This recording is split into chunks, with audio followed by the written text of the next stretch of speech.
Pika, I commend you on your bravery and your vulgarity, too, on these show notes, but calling the not so well endowed the genitally challenged, it's a little rough. Hey there, everyone. Hi, welcome back. It's time for the Comics Talk. It's the Sunday new review show. Just a caveat for the first... I'll repeat it a few times during the show. We're not doing a live stream today. We will return to the live stream format. Yes. When? Soon. Actually, very soon. Why? Work-life balance. I need to move things around. With the weather getting nice, it's April in Boston. It's a beautiful day. So I'm like, you know what? Just shoot the show. And, you got to get out there and carpe some diem. Just live a little life.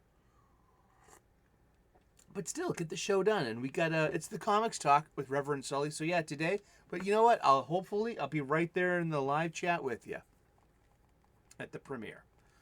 We won't even notice a difference besides the no little duck.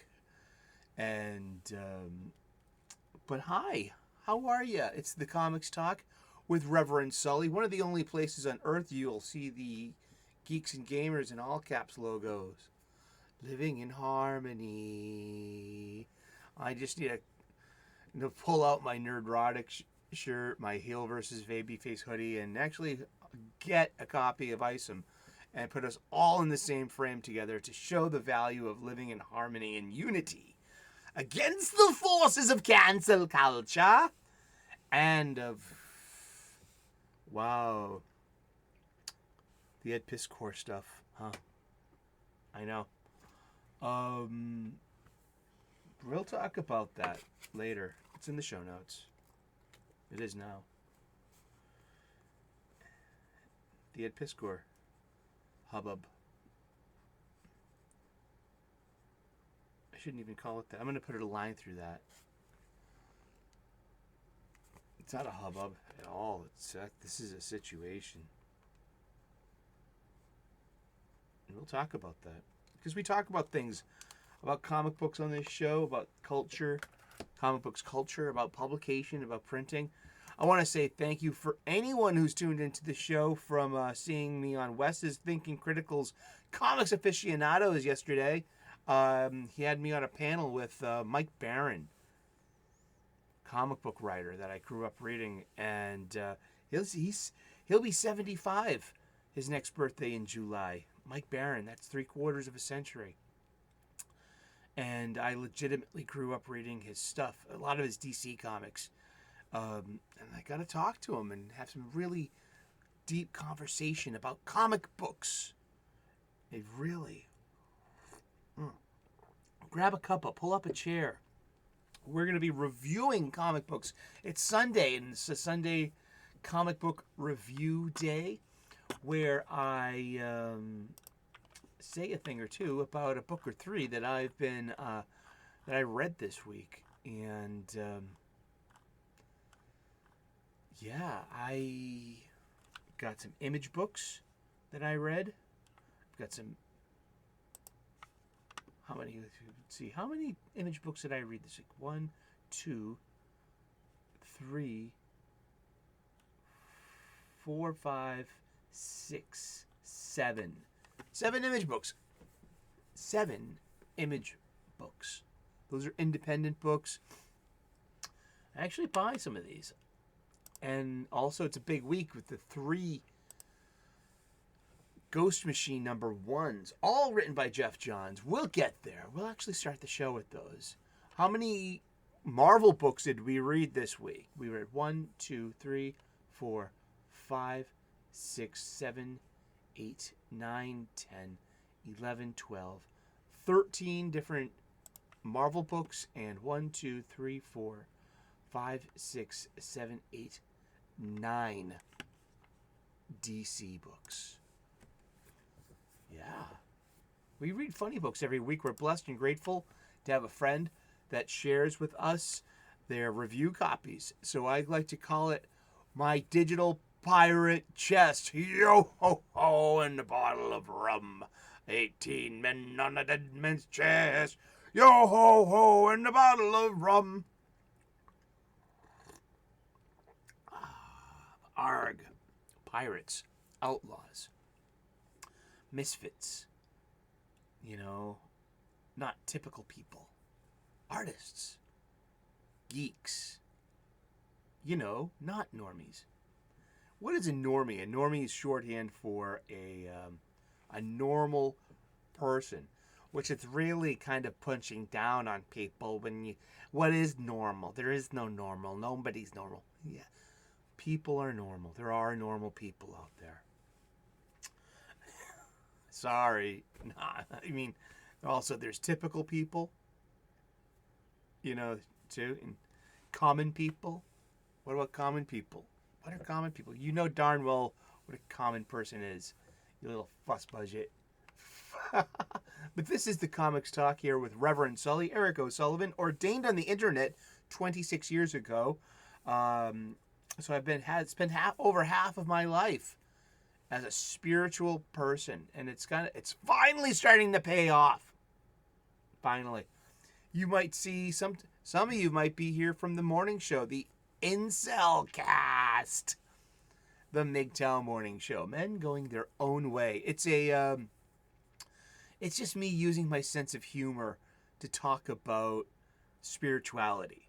Now we'll come full circle at the end of the show when we talk about Ed Piskor a little bit, when it comes to how pervasive, provocative, perverse, and pugilistic this social media culture can be, and how the real life consequences sometimes of always being told you're some kind of ist or phobe or racist or you know, just this or that on the internet, or incel.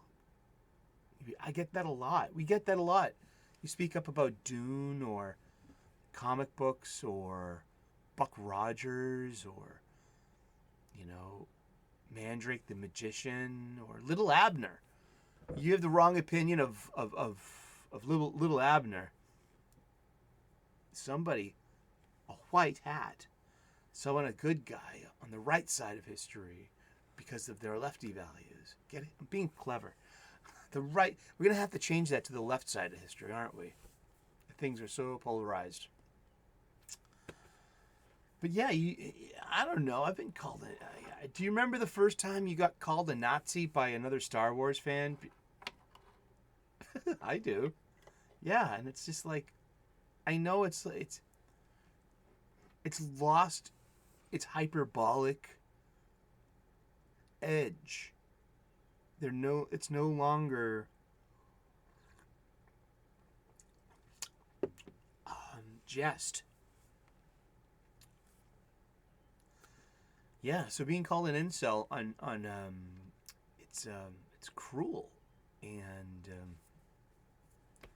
I use that as my example to show a model of gratitude and using a gratitude list, and how having a gratitude list will reformat your self-talk, which is the first thing that you're going to need to like take the next step.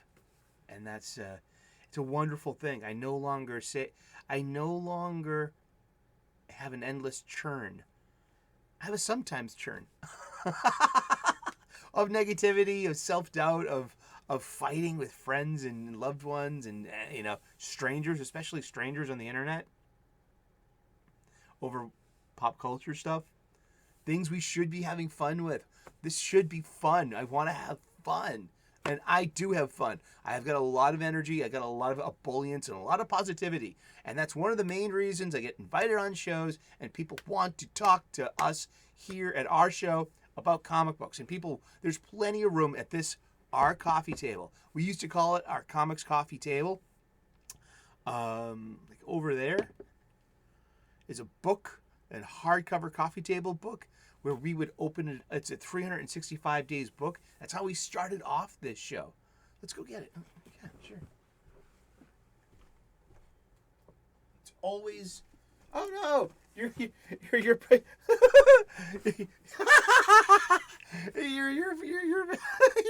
are pulled up so high. I've been sitting down for a half an hour already. Prepping the show and everything. We started off doing a daily show because I wanted to challenge myself when I started doing this YouTube content. In full circle, it's one of the reasons why we're also doing a pre-recorded Sunday show for a little while, is that I need all the hours, the public view hours I can get. I'm about 150 hours away from qualifying for partnership on YouTube. Yeah, for my 4,000 hours. I need every hour I can get, and I lose minimum 20 hours every live cast, and I could have put myself over by now. I like the live cast. We will return to it. It is fun. I never had done a live cast before. It's always been pre-recorded, but it's the same stuff, dude. It's like this conversation that we have. We're having this comic book shop style conversation, and it's just time and distance have mitigated us. But I would love for you to be able to tune in any day, and this be kind of evergreen content. Well, the past this year not so much, because we've been concentrating on new comic books. The entire focus has been on new comic books. So the year one of the show revolved around the golden age of DC Comics, 365 days. This is a hardcover coffee table book that was given to me by one of my best friends 20 years ago. And this book has been surfing my coffee table ever since, and has been a constant source of comic book shop style conversations. People would just pick it up, open it up, and be like, ooh, this is so cool. Now, the golden age of DC Comics runs between 1938 and 1955. The Silver Age from 1956 until 1970. The Bronze Age between 1970 and 1984. The Copper Age from 1984 to 1993. And we have been stuck in some kind of nebulous catch-all modern age of comics. I get these definitions of the ages from the glossary of the Overstreet Comic Book Price Guide, which I feel is an industry standard that we can all agree upon. After there, we can kind of tweak and do our own interpretations, but hey, Overstreet said so. All right? Overstreet. I said it. It was simple. We would open this 365 days book up to today's date. We would look at some comic book art of an antediluvian age. We would read the blurb, and then we would talk about comic books, and we got to talk about comic books every day, all year long. That's right.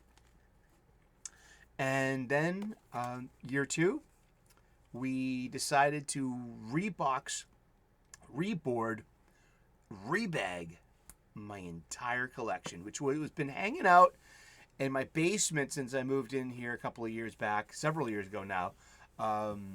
They've done my long boxes. This collection, this accumulation of mine, is about 20 years old, and it's my adult life collection. I basically had two collections and accumulations previous to this. My childhood collection, anything from like high school, after high school, to like 2002, and then there's then I started going back to the local comic book shop every Wednesday, like I used to when I was a kid. Like when I was a kid, it was more like Saturday, because there was a comic book shop, and near my grandparents, and I would go visit them, and I would go by the comic book shop on the way there, and it's wonderful. I love my culture. I love my pastime. I love my hobby.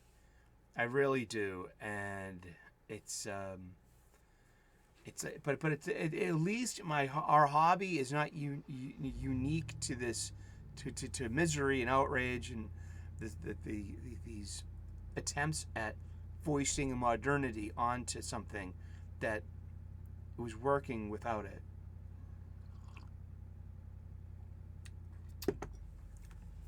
Yeah. So yeah, we're gonna open up to today's date. It's April the 7th. And we're gonna look. Now this is a hardcover coffee table book created by Abrams. I love it. Yeah, it's now this is the comic. Now this is a comic book's dimensions. It's 8.5 by 10 1/4. Is that's?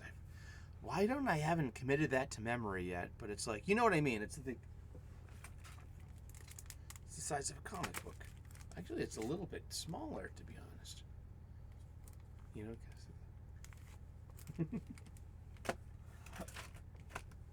it's a good comic book.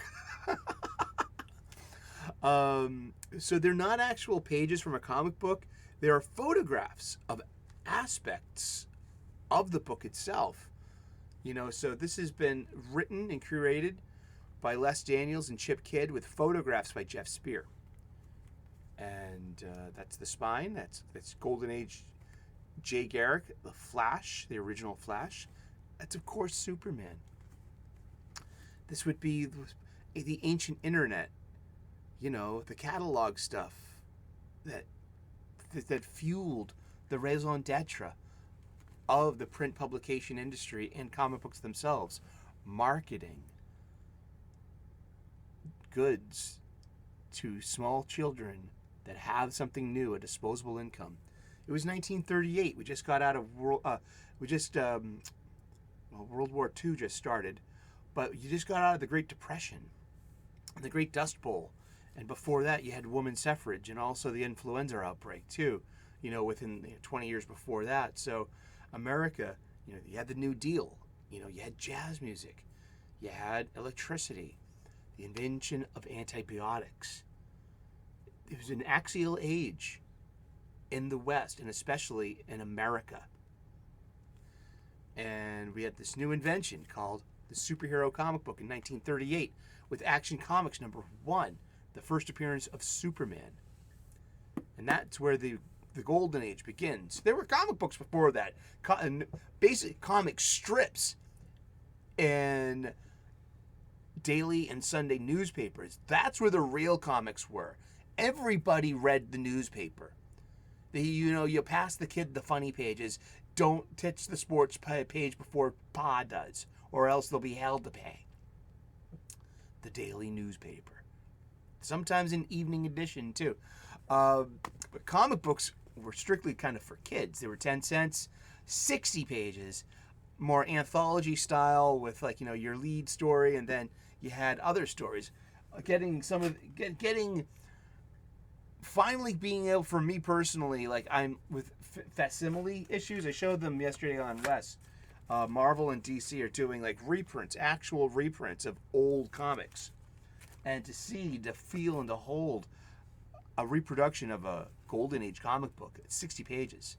And it's font, it's advertisements, maybe even the social biases. And one thing we always say about when we open up this book, it's full of antediluvian biases, and we take no shame. We will just go right through it together. If there's anything problematic, I am the judge of that.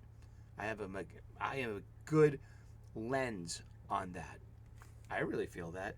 So this is how we started the show a couple of years ago, and we did this entire book every day, and this is how we started doing daily content.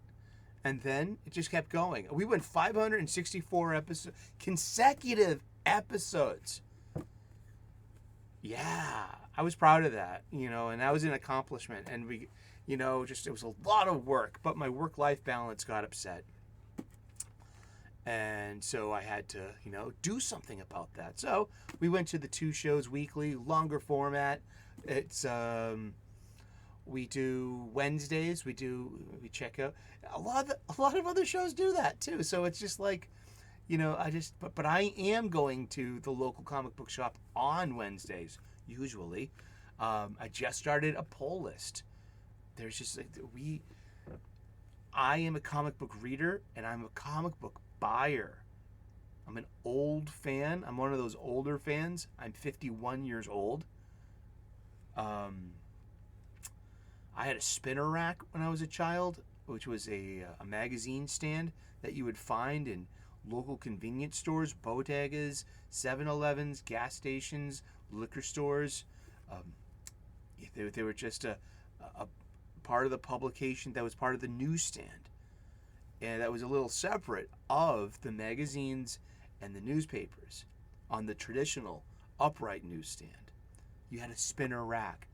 And that was you had more room on the, eyes at a certain height could identify, it's a whole thing, Kids had something new, pocket change.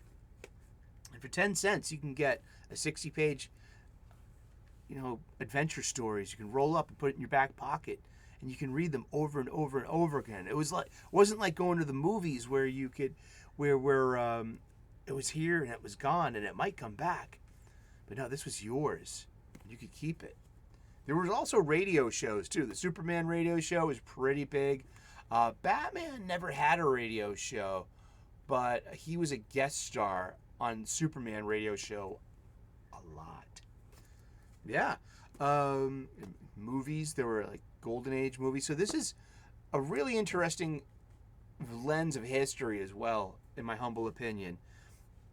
1938, the World War II has begun in Europe. The United States will not enter World War II until late 1941, almost 1942, specifically in the Pacific War. Remember, the United States will not officially enter the European theater until June of 1944 in D-Day. And before that, the United States was not, in that, actively, supposedly.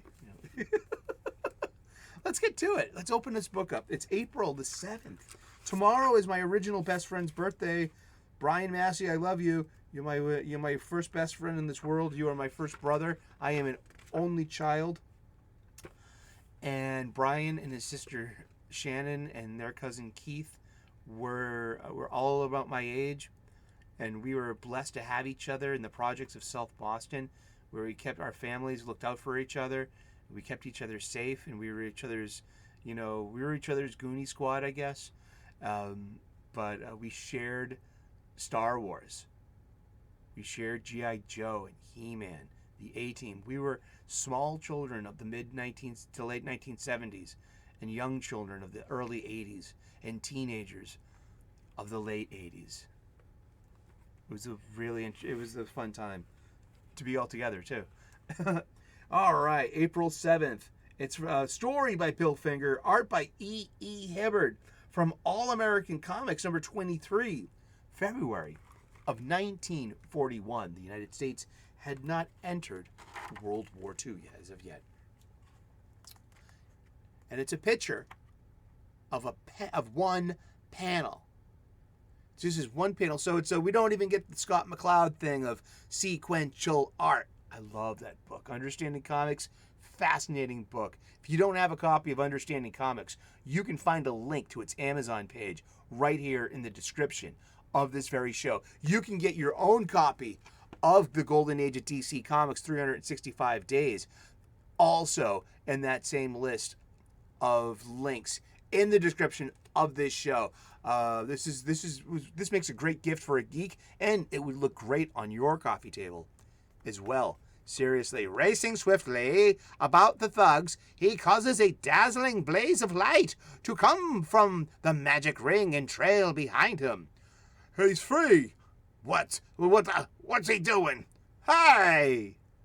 You like my characterization? I've been working on that. I practice in a mirror. Actually, Pikachu is my acting coach, not just the executive producer of the show. Pikachu is also my acting coach and, my financial advisor. That's probably why we're still renting, huh? Thanks, Pika. Thanks a lot. Let me whistle. All right, April 7th. Here is the Green Lantern doing what he does best, using the power of his ring to defeat the forces of evil. The only problem is that he didn't get around to rounding up these thugs in time to stop their boss and the heroine's father from shooting each other. Then again, that means the world will never know that movie star Delia Day had an old crook for a dad, which was seemingly someone's idea of a happy ending. Would have been Bill Finger's idea of a happy ending, because we got credits right there. Yeah, story by Bill Finger, art by E.E. Hibbard. This is from All American Comics, number 23. Indeed. Of which you could probably get a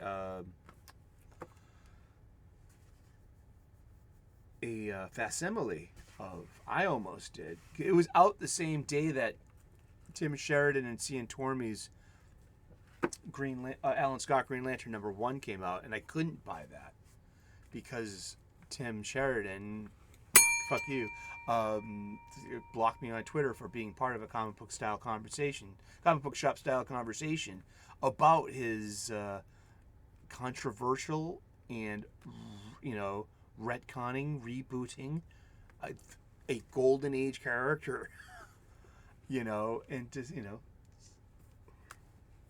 hey, that's about that person, the thin skin of that person. Seriously. That's got nothing to do with me or my morals or my values or how and they're all revolved around LGBTQ. I don't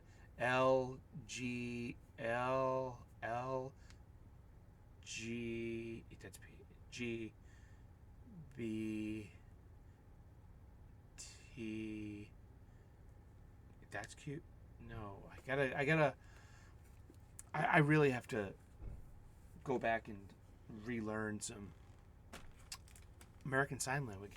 Let's get to this week's review. So yeah, there we go. It's last year. It's the old show. Do. We love the old show. I love the old show. Do. All right. So we said we'll be covering the Image comics first. What did I read this week? Antarctica, number 10. I skimmed through it like you wouldn't believe. I've been trying to... This is from Top Cow, by the way, which is one of the Image, studio houses. It's Silvestri's. Let me see. Wow. Yeah, Mark Silvestri's the CEO for Top Cow Productions Incorporated. And Antarctica. It's about some multiverse, or not multiverse, a parallel mirror universe. Makes more than one, so that's multiples. So yeah. But I've been kind of tuned into it. Written by Simon Burks. Willie Roberts is the artist.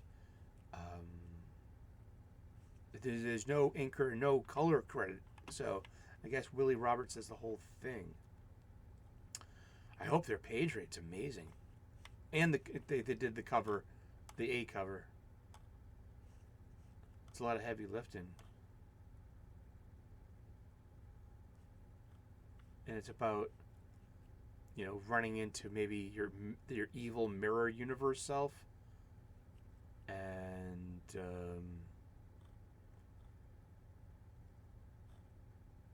yeah, I don't like the lettering in this. Lyndon White does the lettering, and I don't know. Is it a bias not to like lowercase in comic book word balloons and narrative caption boxes? What do you think? I mean, it's done for effect. Like, for a softer voice sometimes, the wonderful world of lettering and of word balloons and of narrative captions. These are comic book techniques. They're part and parcel with the visual presentation of it. They contain copy. They're mutable. You can change them. You can change the meanings of the words. You can put them in different languages. You can change the fonts. Stuff like that. You can edit them over time. Delete words.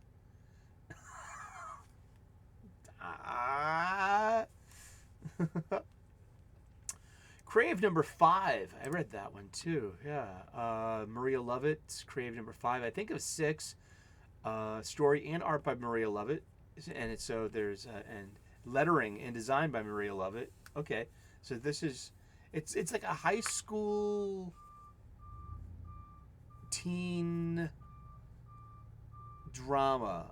It's very soapy. So there's romance, there's hijinks, there's danger involved, and a lot of it involves an app that they all got on their phones called Crave. I'm not entirely too sure of this story. I wish it had an info dump page because it's a floppy, and so this is definitely this is Maria Lovett's Crave. This is written for the trade, or in its collection. That's but one thing I do love about these image books are their design, their magazine design, because they lose this quality when it transitions to trade paperback and collection, that you lose the indicia credits page, you lose those borders, the overuse of they're not just the title of the book, it's a logo. It's designed that way. It's the Superman font. It's the bat symbol that's smuggled into the word Batman itself. It's the Amazing Spider-Man, and how the is like in lowercase and in almost a script. Amazing, boom, in big block letters with that 3D shadowing. Spider-Man with a hyphen. All those things are that's iconic. That's indelible. That's memorable. You know exactly what I'm talking about, Spider-Man fans. Da-da-da. But Crave, yeah, okay. I didn't like the last issue I read. I was like, what this girl stuff. And this one was a lot better. I mean, I give a lot of passes to the art, knowing that she's doing everything. But also, it's like, it's pure, it's all hand-drawn and onomatopoeia, which always pleases me. Because it is part of the art. Onomatopoeia, if you didn't know, for those in TV land, that's the word that is spelled the way that it sounds, like flip, or snicked, or pow, or smash, or boom. Those are onomatopoeia. And up until digital lettering, the advent of digital lettering and coloring, onomatopoeia was done hand-drawn by the artist. And it just, for me, it's satisfying. So even I don't really, it's not that I don't like this issue. I appreciate it, and I respect the hell out of Crave number 5. This is a solid story. It's a solid floppy, and it's just, it's not a story that I would tune into, traditionally. I'm glad I had the opportunity to read it and to appreciate it. Because, like I said, I read the last issue, which would have been the end of Act 2, and this is the start of Act 3, and to be concluded. Yeah, so there's only one more issue left, 6 issues, But yeah, that is, we had good words to say about something that you never would have read in the first place unless someone just like, it's just part of, that's my air filter. I have an air filter.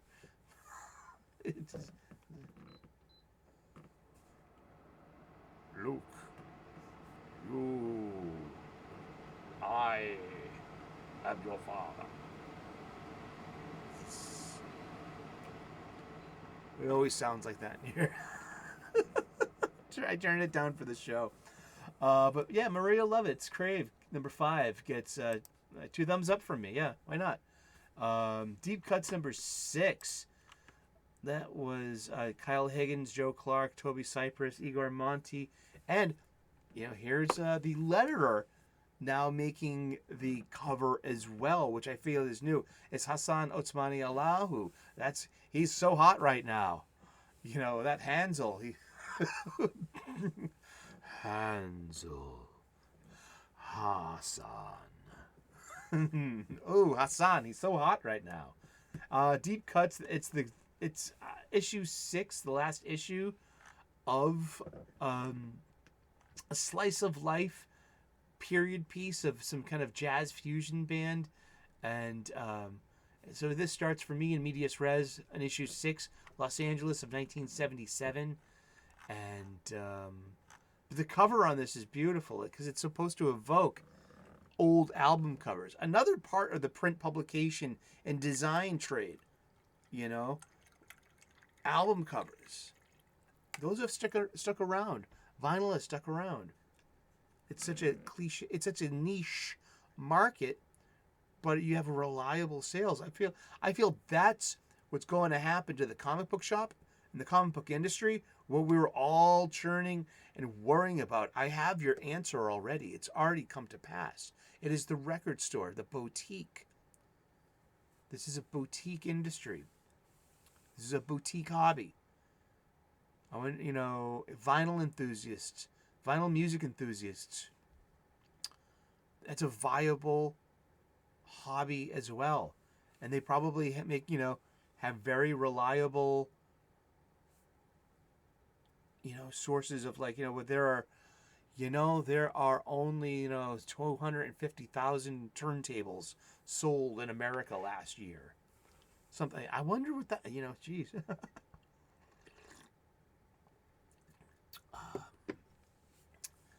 Let's see. But, it was okay. It was just quirky art, and it's a period piece. And I grew up in 1977. I was a small child then. I was, I would have been, 5 years old in that November, So I spent most of 1977 at 4 years old.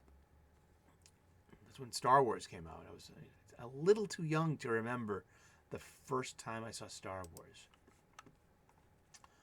Deep Cuts, that happened. Let's see. Okay, let's get to... I'll do all 3 of them together. But okay, so there's Kaya 17. It was Wes Craig. Jason Wordy. Okay, Wes Craig, story, art, and design. Once again, design. I love page design. I love layouts. I love the feel and the look of a magazine, especially because it's about presenting information in captivating and attention-seeking ways.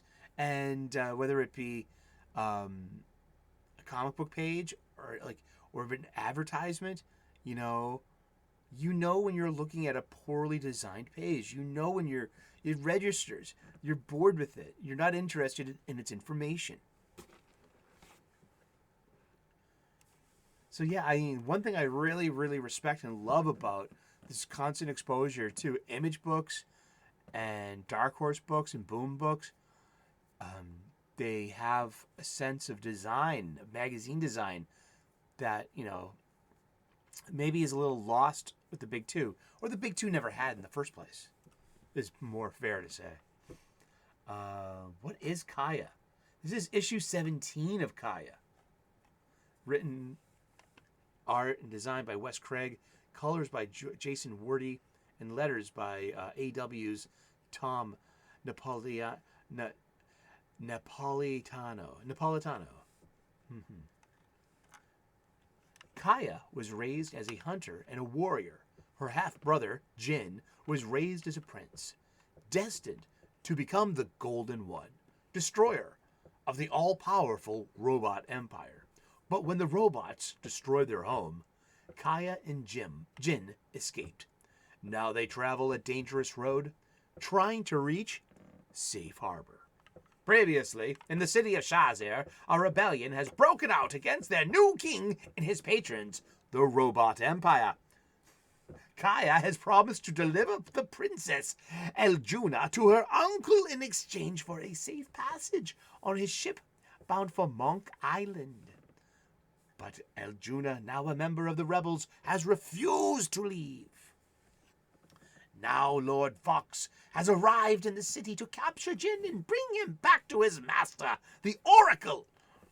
In the bowels of the king's castle, Princess Eljuna and the rebels attempt to escape after they're discovered trying to steal the king's gold. Big Brian Blessed fan. And in the temple, Jin has drunk from the waters of the holy springs and sunken once again into the dark realm. To save him, Kaya must retrieve the Red Lotus. This is Kaya in the Temple of Shazir, Part 5. Issue 17 of an ongoing serialized publication you might have never heard about. It's an Image comic. And overall, it's okay. I mean, it's just all digital. But it's very cartoony. It's got really good panel progressions. It's got its own onomatopoeia. It's hand drawn. It might be hand drawn on a tablet, but it's not a cut and paste of a pre-existing image. It is not the same sound effect over and over again shrunk to size. It's cut and paste and dropped. No, these are hand drawn onomatopoeia. When we have anthropomorphic animals, there's there's a fight against a fire demon, and the coloring is like pretty good. There's really good grid work with your panels. For a digital comic, you know how I feel about digital comics. This Kaya 17 is a really good, strong comic. You can just get into this, especially with the info dump page. Maybe take a chance. If you want to take a chance on a random comic book this week, you heard it here. Try Kaya 17 from Image Comics. Last Mermaid #2 came out. That's I'll be picking that up. And yeah, what do you mean you'll be picking it up? What? Oh yeah, we're gonna get to that. You notice that I didn't say like what's in the bag because I didn't go to the shop this week. I was work-life balance. I'm just, oh my gosh, it's like the busiest season. It's the busy season in my trade at work. Like, you can count on that every year, this time of year, every year. I've been at this location for 16 years. It's like saying a brunch cook, you know what I mean? Just like, it's going to be busiest at 12:30 p.m. on a Sunday. If it's not, that means you're not doing brunch right. Maybe your prices are too high. Maybe the line's too long. No, I mean, that'd be the opposite. Last Mermaid #2. Again, a very digital book. And it's got you have the one person, story and art by Derek Kirk Kim. He's doing everything. There is no letterer. There is no colorist. This is just everything. I mean, again, this has what appears to be a more hand-drawn onomatopoeia.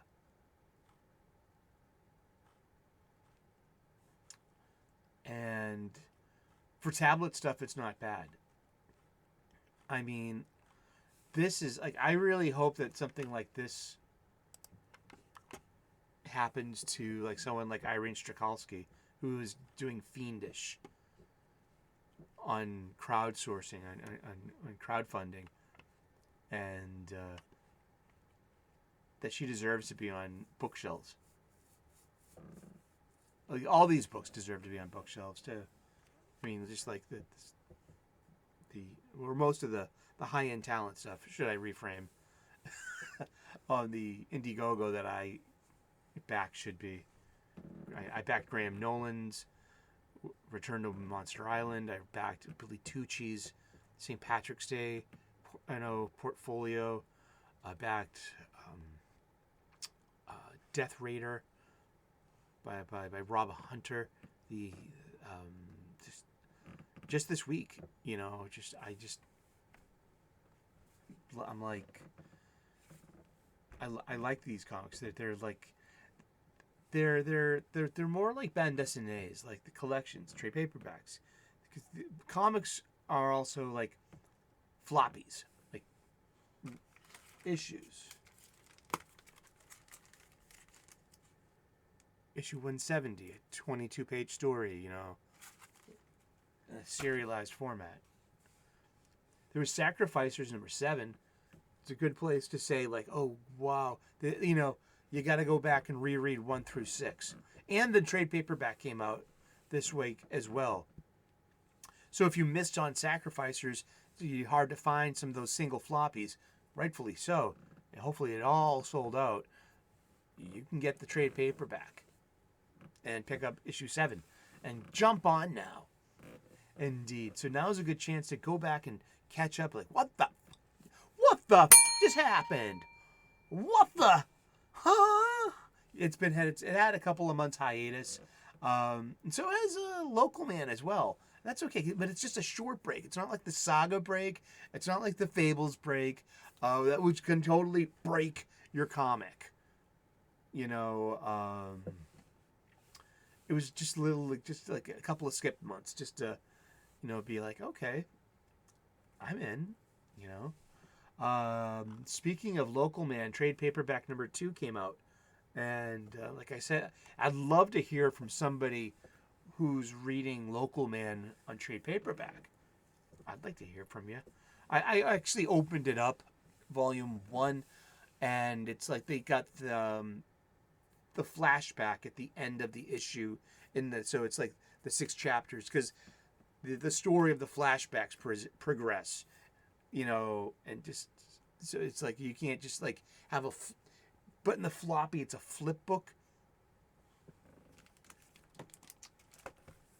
It's like you have this and then you flip it over and it just runs a couple of pages in that direction, and it's a nice little publishing gimmick. I love that. Oh boy, what else did we read but Sacrificer 7, it was good. It was just a bit more like, what's going on? I need to refresh myself to be like, the art is amazing. It's Rick Remender at his finest so far, and now we have Gunslinger Spawn, issue 30. I've never read this before. It's a $2.99 book, and it's got a great cover that looks like an old west, like a spaghetti western. Spaghetti western is like a it's like a 1960s Italian production of these American westerns. Yeah, so they're out there. Clint Eastwood, Gunslinger Spawn. It was just fun to get into. It's written by Todd McFarlane, and it's got letters, actual hand-drawn letters by legend Tom Orzechowski. So now I know, where did Tom Orzechowski start? He's working with Todd over on Spawn. That's great because he's a legend, and he did all these. I grew up reading Tom Orzechowski. Hey, look, video game ad.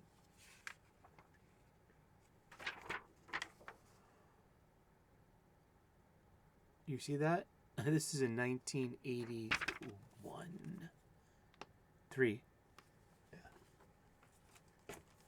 Tom Orzechowski is like all over the Uncanny X-Men and New Mutants of the 80s. So it's like I grew up reading his style and that font of his that he makes with his own bare hand, you know, and so yeah, Spawn, Gunslinger Spawn was just, it was fine. It was like Friday night, 9 p.m. networked adventure show. Perfectly fine. Don't know the characters, don't know anything that's going on. I barely know anything about the mythology of the Hellspawn, Spawn himself. I saw the movie when it came out 30 years ago, and that movie was terrible. I'm sorry. Even John Leguizamo as Clown couldn't do anything with that movie. That was like, there was the HBO cartoon that was pretty decent, but I can't even like. I know that like Spawn was a soldier and he was married and he died and went to hell and came back as Spawn, and he freed himself from the clutches of Satan, and now he's like this free agent, but he's got these horrific powers, and but his wife left, you know, his widow had married his best friend. And so I can't even remember his secret identity, his name. But we also got the 3 Ghost Machine books. Geiger, #1. We have Red Coat, #1, and we have Rook Exodus, #1, all written by Jeff Johns, who is not writing for DC Comics anymore. He is writing for himself over on Image Comics with his studio Ghost Machine, which he has taken the best of the best of the comic book world. Maybe all the people that have been priced out because they're veterans and they have families, and you know, in DC and Marvel Comics, a lot of the times go overseas with the convenience of digital. You can have a young gun from Brazil sketch out line work from his tablet, sent without having to rely upon UPS or FedEx. You know, those woes of stories from the 70s and 80s and 90s of comic book production. And lost pages, all this stuff, faxing, you know, even using paper and ink, you know, so many, in time. You save so much time and money, you know, on a corporate thing. Like, of course you want to use these resources, make more sense, more dollars and cents, you know, and so that's where that's going. Yeah, I mean, that's where it's been. So you have A-list talent going with Jeff Johns, such as Geiger, which I thought originally was part of his Substack. Remember a couple of years ago, everyone's like, "Oh, we're leaving big comics for Substack, and we're gonna have this Substack revolution." But what came out of that Substack revolution was Ghost Machine. And even like Rick Remender has his own studio. James Tynion has his own studio, using the Image model, using Image for what basically Image had 30 years of doing. You know, being the publisher, and you know, of these studios. You know, just this, it's like a commonwealth over the, you know, I think that's like, correct me if I'm wrong, that's one thing I'd like to learn more about, the Image paradigm. Can you explain to me once again, hey Perch, would you explain to me once again, sorry for me and the cheap seats, it's Sully from Salty from the projects again, the Image of the Image difference. What makes Image? It's like you can go to Image with a book. It has to be, you know, completed kind of thing, and they're like, you know, it can be the opportunity to publish it, you know. So we get Geiger with art by Gary Frank. Now Jeff Johns and Gary Frank did wonders together over on DC, especially with Superman. Good stuff. This was actually good stuff. All 3 of these books were good, but one was the best. You know that, right? We've got Redcoat #1 with great art by Brian Hitch and inks by Andrew Curry. And Brian Hitch, of course, inks his own stuff. And Brian Hitch, you would know from the Ultimates and Ultimates 2. And it's pretty interesting. It's about it's kind of like Highlander meets a character like Han Solo. He's like, he keeps getting killed and comes back to life, and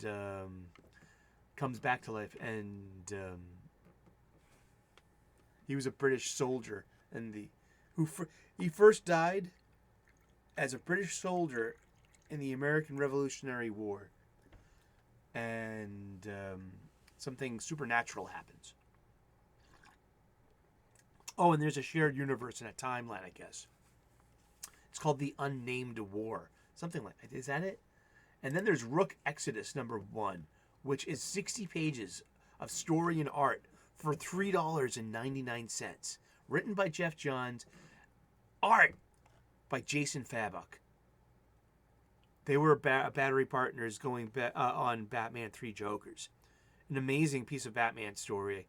Well, visually for me, I mean, like, I couldn't care less about 3 Jokers, about that whole thing. I just drop that with me. I don't know that. I mean, that's, yeah. What is Rook Exodus? It's sci-fi. It's about colonization of other planets. If we can still use that word in a positive light, you go to a planet, you terraform them, but they go to this planet and their terraforming failed. And what's to do with the survivors? And what happens in a way. So this is about a character named Rook, who's it's like Mad Max in a way, like post-apocalyptic. And there are very few people left on the planet Exodus, and Rook is one of them. Here, I'm going to read the info blurb page from the credits and Indicia page of Rook Exodus #1. A struggling farmer from Earth was given a second chance on the planet Exodus, a terraformed world where every aspect of nature is controlled by humanity, including the winged scavengers who plagued his crop. Now called Rook, the farmer became one of the wardens, those who wear helmets capable of commanding an animal species. But when the world's engine failed, the power of the wardens fell into the wrong hands. Those who could afford to fled, forcing those left behind to choose between trying to escape this war-torn world before its destruction or fighting to save it. Yeah. And this was the pick of the litter. A great opening page. It's got really good panels. It's Jason Fabok it rips this up. If there's a copy left, I'll pick that up as my that'll be my here's my money, my sacrifice, my tithe, my contribution to the whole thing. Rook Exodus. So yeah, I read all 3 of those Ghost Machine #1s and numbers 1. Is it numbers 1 or is it number 1s? Let me know in the comments. Let me know in the chat. Yeah, we read a bunch of Image comics this week. We also read a bunch of Marvel comics this week. Let's start with the X-Men number 33, written by Jerry Duggan. The art is by Cassara. Joshua Cassara is the artist. Then it goes right to Romulo Fajardo Jr., the color artist. Then it goes to VC's Clayton Cowles, who's the letterer, VC, Visual Calligraphy. They're one of the big names in the game, like Comicraft. I think so. And this is X-Men. This is issue 33 of 35, and this, the volume 6 of X-Men. This has been written by Jerry Duggan the entire time, and has the Fall of the House of X trade dress. There are 2 issues remaining. I believe it will be Legacy issue 700 as well. This is the end of the Krakoan Age. This is 24 pages of story and art and cover. $3.99. We've reached the end of the Krakoan Age. And the art's a lot better. There's a lot of action. Some hand-drawn onomatopoeia. It's called Traitor in Our Mists. The X-Men have been spread thin, trying to protect every mutant they can in the wake of Orcus publicly declared genocide on mutant kind. Mutant kind's continued existence is in dire straits, but with the recent return of several mutant kind's heavy hitters and Emma Frost using her telepathy to coordinate the resistance movement, mutants have finally begun making decisive blows of their own. The war is not over yet, and survival is not guaranteed. Yeah, sure. Well,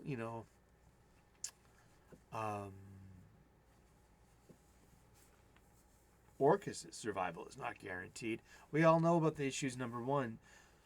The issue 1s of Uncanny X-Men, X-Men, and Exceptional X-Men, numbers 1, coming out after the Age of the Krakoa ends, and we get a new volume to play with.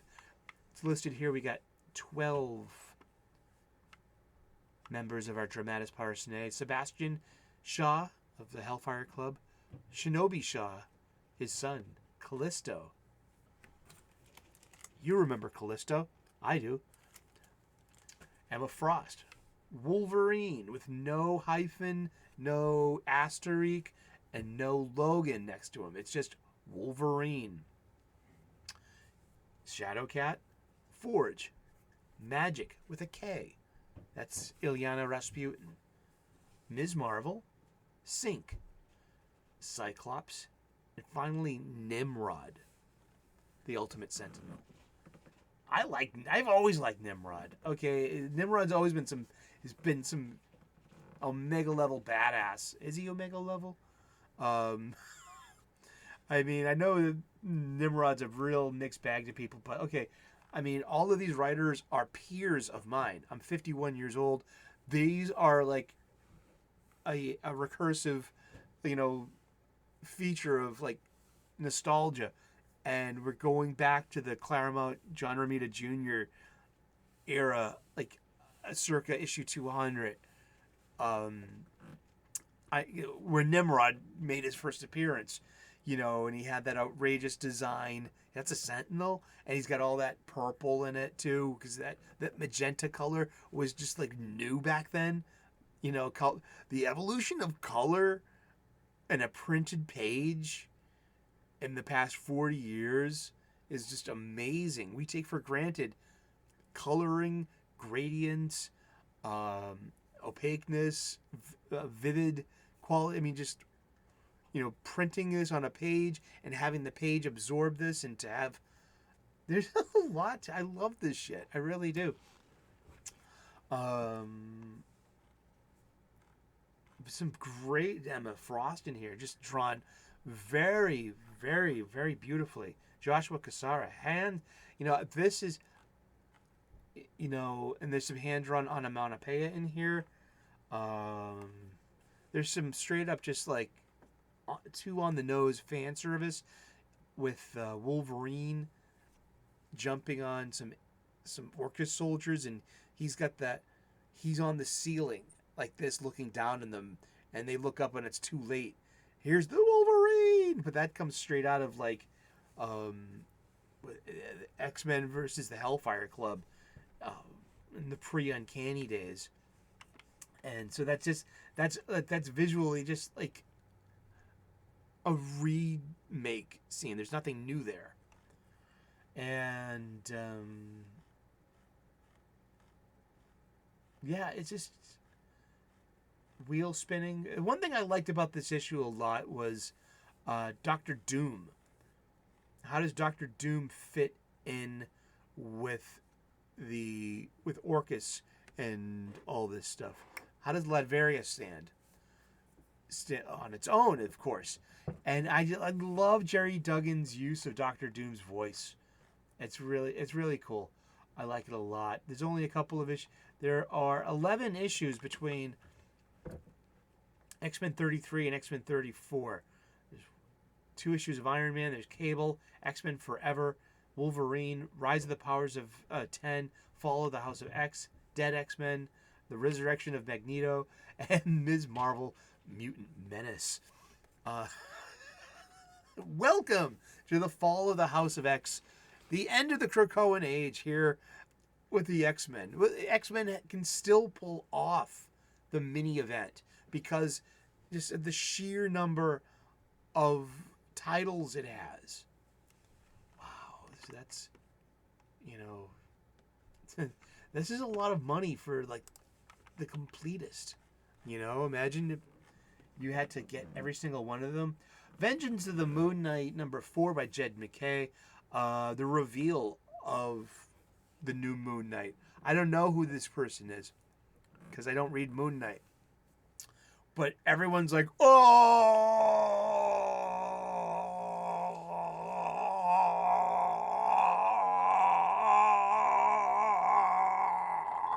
Seriously. I'm like, oh, it must be some kind of serious, like, face turn or heel turn or something like that.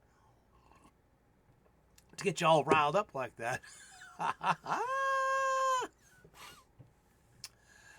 Yes. Once again, let's just bask in the glory of the unification of geeks and gamers and all caps being on the same screen at the same time. Ebony and ivory live together in perfect harmony, side by side on my piano. We know what, yeah. We all know. We got Venom #32. This one, yeah, Torin Grindback. It's Symbiosis Necrosis #3. No, this is Al Ewing. Sorry. Oh, I was wrong there. That's why this sucked. I'm sorry. No, I don't say. I'm not saying that. About Al Ewing. I mean, I've liked the past couple of issues of Venom that the last issue of Venom was written by Torin Grindback because Grindback is doing Carnage. And it's this crossover with Carnage, which is quite natural because they're the symbiotes, and but this just brings in all Al Ewing apparently is the inheritor of Donny Cates, his throne of Null. You know what I mean? Of who was the king of the king of black or the king in black or the king. I have no idea about that stuff. I totally missed that. Thankfully, I did. Thankfully, I don't have a stack of Donny Cates books. It would have broke my heart. And I'll never buy your stuff, Donny Cates. Sorry, Don. I hope you get better. I hope you can ply your trade. I hope that what happened to Ed Piskor never happens to you. Seriously. Artists can be very vulnerable, sensitive people. We forget that. Especially with the bravado of anonymity. And the actual lack of threat when you're not within someone's arm's reach in person. Seriously. I mean, I grew up in South Boston, Massachusetts. I mean, sometimes you got it coming. All right? That's what we call fuck around, find out. No, right? We've got Star Wars #45, written by Charles Soule. And this is the trial of Lando Calrissian, Part 2. The events of this book take place between Empire Strikes Back and Return of the Jedi. It was actually very close to the opening crawl of Return of the Jedi. I believe that canonically a few years have passed between Empire and Jedi. It kind of justifies the production, actors aging. Do you know that one? See, I'm a lifelong Star Wars fan. Like, I need to ask some friends that, how much time I get it here.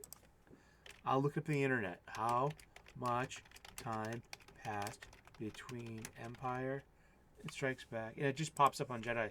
3 years then passed between the events of A New Hope and Empire Strikes Back, replicating the real world wait. Finally, Return of the Jedi is set 4 years after the battle, a year after. Okay, see, that's okay. There we go. See, there's our answer. So there's only 1 year of stories canonically that you can fit in Star Wars. This volume of Star Wars. It's got a great cover. Like it's a close up of a stormtrooper and the reflection of Boba Fett and Bespin Lando. It's got a shitload of fucking variant covers for an issue 45, and it was in one of those beautiful blister, those mock-up of a blister pack of an action figure. I love those. Some days I just don't want to use StreamYards. Some days I just want to make I don't want to do the live chat. Just to let you know, this is pre-recorded today because of my life-work balance. It needs some further tweaking and balance. So, and some selfishness too about gaining public view hours with the mighty YouTube algorithm. This thing with my YouTube thing. Seriously, live streams for the first 24 hours don't count for your public view hours, and that's like 20 hours each that I'm losing. I would have been put over already for partnership to apply for it. So hey, and the stupid little incel show, that's the little show that keeps going. Who knew? Well, that's outrage clickbait for you though. There you go. I can get out of my system there. I don't have to do that with comics. Over here. Spider-Man, The Shadow of the Green Goblin, written by J.M. DeMatteis. 33 pages, $4.99. It's like what we used to call the .1 issue in Marvel. That it happens. This happens. It's the narrative voice boxes. The narrative caption box. It's Peter himself, and he's telling a story from now, talking about a way back, a then ago. Back when I first started being Spider-Man, and but before the first appearance of Green Goblin, and there is a proto-goblin, and oh gosh, it's got some of the worst and obvious digital onomatopoeia. Oh my gosh, it's just this. The art is okay, but it's like the onomatopoeia just like it's a reductive experience. It's art by Michael Stamaria, and Chris Sotomayor is the color artist. VC's Joe Caramanga is the letterer.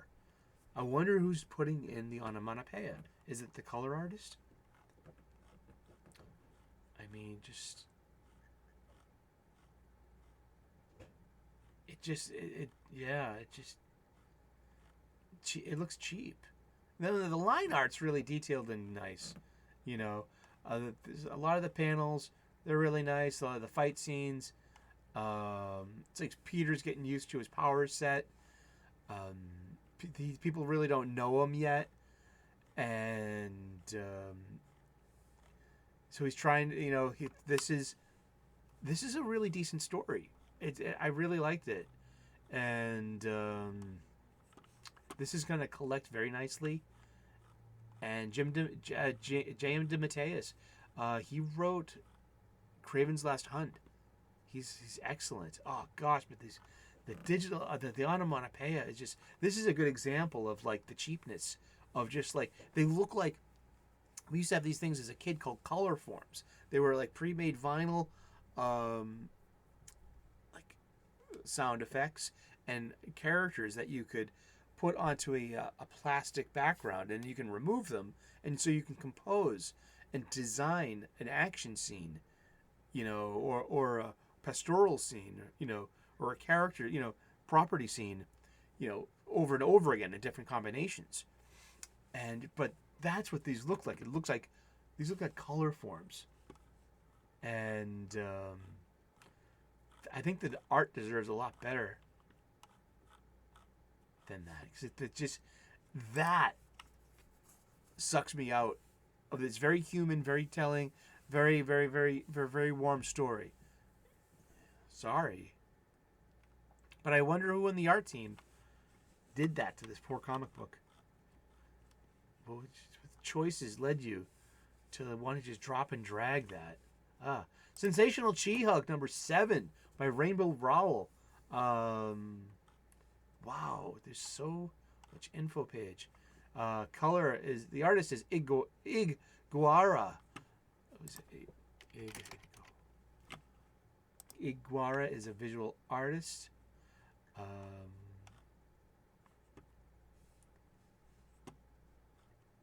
Appears to, yeah, appears to be a dude.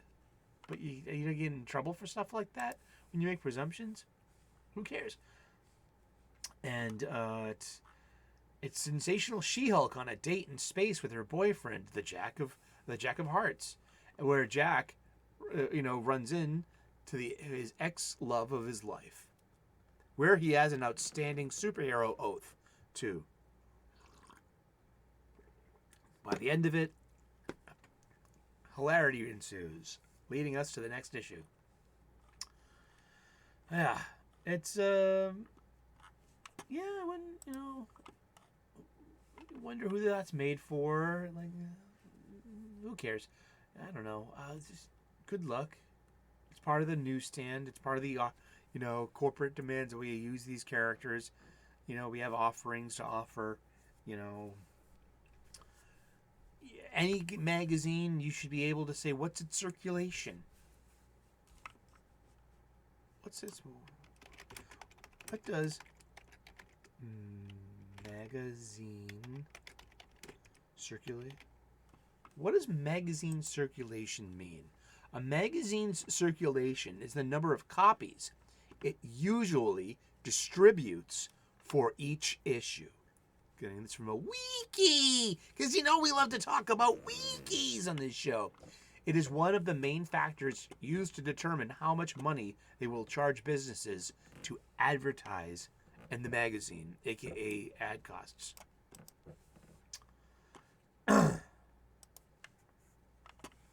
Circulation is not always the same as copies sold, which is usually called paid circulation, because many magazines are distributed to readers without making them pay anything.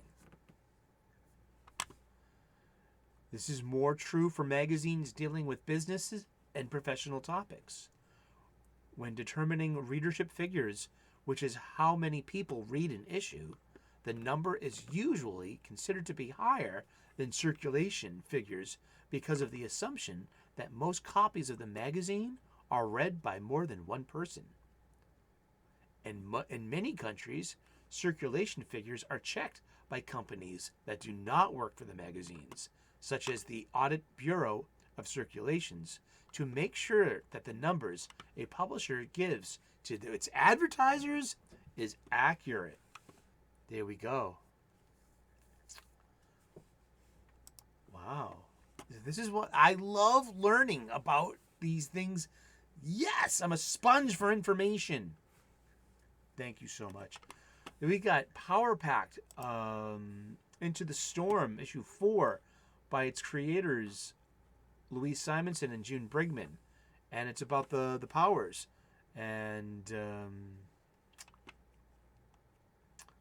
Storm's here of the X-Men with her mohawk, because this is like about the time that Power Pack came out. Louise Simonson, edited this book. You know, that was her editorial vision. And so was New Mutants and Power Pack. So this is and Franklin Richards too. But it's interesting when you like June Brigman, like, you know, that she this is all drawn on. It looks maybe it's not drawn on a tablet. It just looks that way because of all the digital assets that are and assistants that are thrown on top of it. I don't know about assets, but I know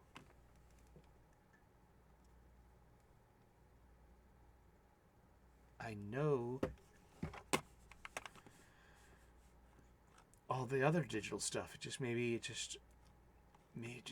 it's digital inking on top of paper. And then the digital coloring on top of the digital inking. Because it says it has an inker.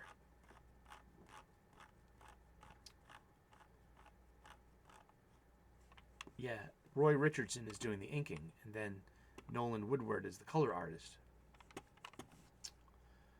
But it's too cutesy, and something that regular Power Pack never felt to me, even when I was a kid reading it.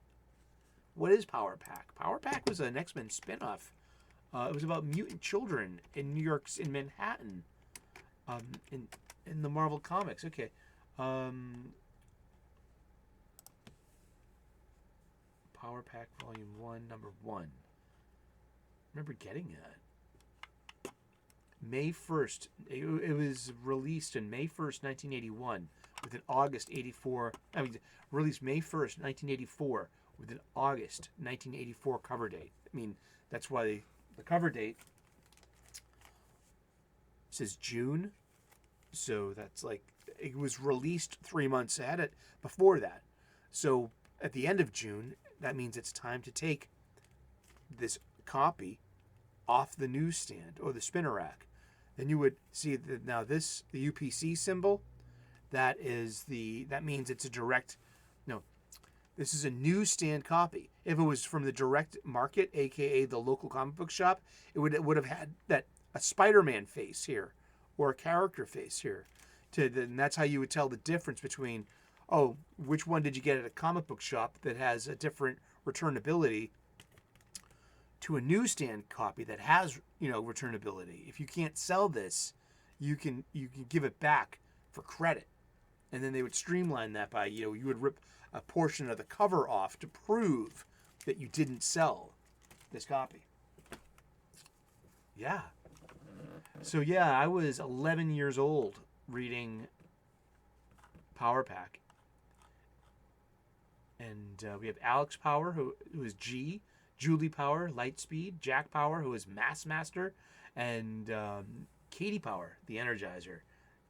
They're the children of James and Margaret Power. And it's about it's like a sitcom. It's like Full House. Imagine like Full House if like all the kids had superpowers. The parents didn't. I don't think so. But it played well with the X-Men, and it was a good time to be a comic book fan. Sometimes it's always a good time to be a comic book fan. Depends on what you're reading, right? I read Immortal Thor, number 9, written by Al Ewing, and art by Richard Robeson. Go all the way to the last page. Line work in it, like the art in this book ongoing has been really, really, really good. But just the story has been going all over my head. Ibrahim Roberson is the artist, and But this one was fun. And it's got Scourge the Executioner. It's got the Enchantress. It's got some really, really, really good artwork. And I just read a book on Norse mythology.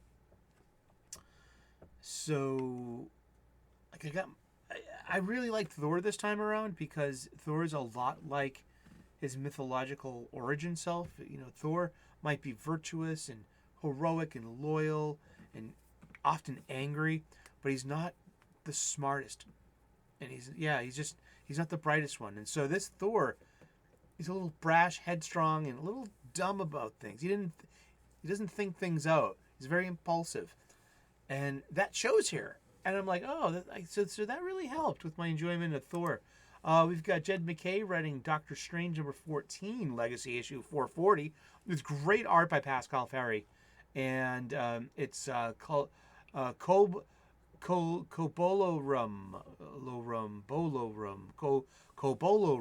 Part 2. Say that 3 times fast.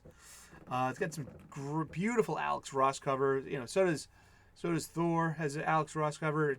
Fantastic Four, and Doctor Strange. Yeah, and it's like some part of Manhattan is trapped inside of a RPG, a role-playing game, a kids game. Doctor Strange has got assembled a team to help him out of Hunter's Moon, who's in Moon Knight, and Taskmaster. He's usually a villain, but he's a mercenary. And Black Cat, Felicia Hardy, the thief. And I like the art. It is cartoony. It works.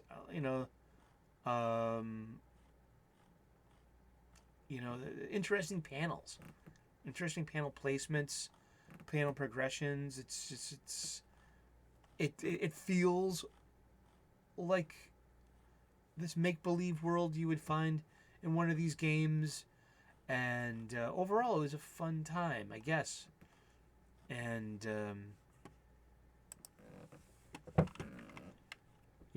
it's okay, sure. Deadpool number 1 by Corey Ziegler. It was just okay. It's better than Alyssa Wong's, I'll tell you that much. And I'm not just saying that because Alyssa Wong blocked me on Twitter because I'm a bad person.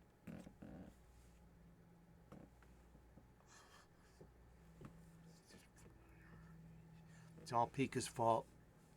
I am just the talent. I read what he writes, okay?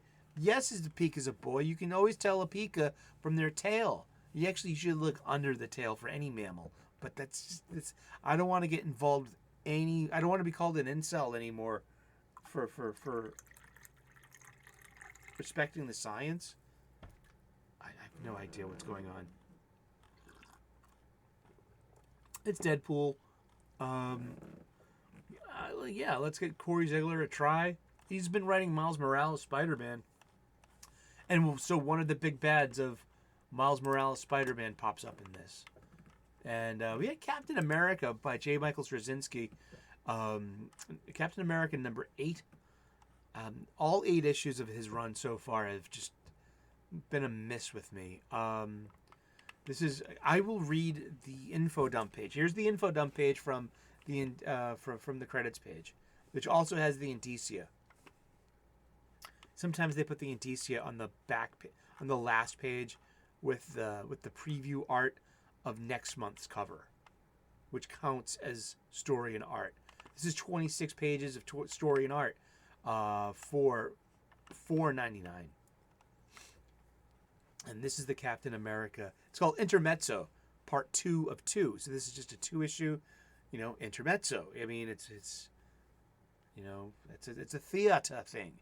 And so the theater is the use of the word is ironic, because what we have here is a magical theater that exists, between buildings on a block in Manhattan, somewhere where Steve Rogers grew up.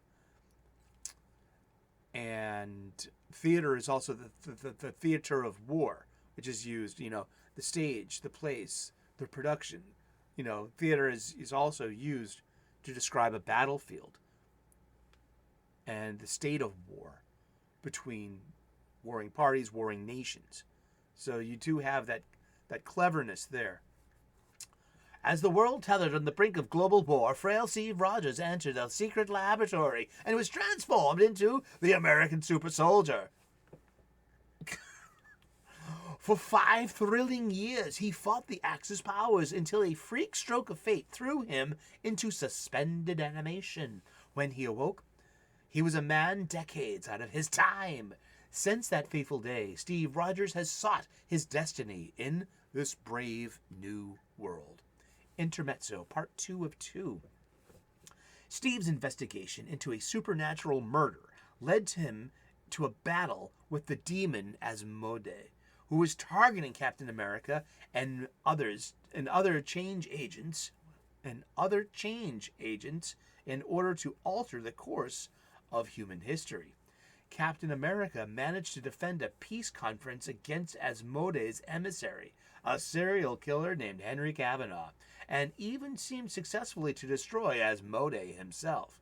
But the threat against change agents runs deeper than one king of hell, right to Death himself. Death's a woman in the Marvel Universe. Hello, Thanos. Now his sister, Life, also known as Lyra, has recruited Steve to defend a magical safe house known as the Front Door Cabaret. And ultimately, all of humanity, from annihilation to save, has recruited Steve to defend a magical safe house known as the Front Door Cabaret and all of humanity from annihilation at her brother's hands. Yeah, it's J. Michael Straczynski's a veteran comic book writer, and just like it's been a complete miss from me, and I cosplay as Captain America. I do. I look damn good too, doing it. That suit's a commitment. Oh man, that's a leather jacket. That just wearing that in August at Comic-Con kind of sucks. It really does. I learned a lot from hanging out with Anna, that Star Wars girl, for like 15 minutes. Light, mobile, comfortable, comfy, agile, and practical. I mean, and look good. Damn. We've got Avengers 12 by Jed McKay, now featuring the Fall of the House of X trade dress on the cover. It's Legacy number 773. And it's Jed McKay. It's got the beautiful brand new Pepe Larraz designed Iron Man Mark 72 armor on its cover. I like that one. I can see if people don't like it, but I like it. So it's finally the Avengers entering the fray against Orcus. And it even says this story takes place during the events of Fall of the House of X number 1. Here we go. This is and Invincible Iron Man has been part of that X family of titles all along because Jerry Duggan's been writing it. Jerry Duggan's also writing X-Men and a couple of the floating X titles that go along with the trade, the trade dress imprints too, like Uncanny Avengers,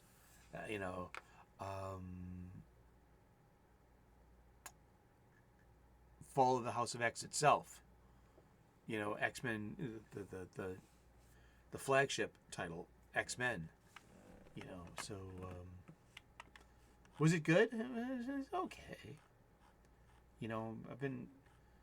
It's just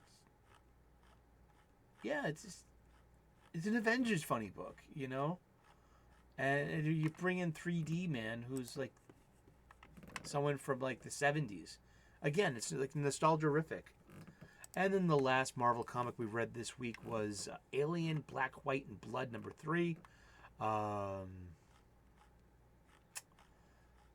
You know, some of it's got really good. You know, the Michael Dowling, his pencil work on Utopia, written by Colin Kelly and Jackson Lansing, it's probably been the highlight of this anthology book.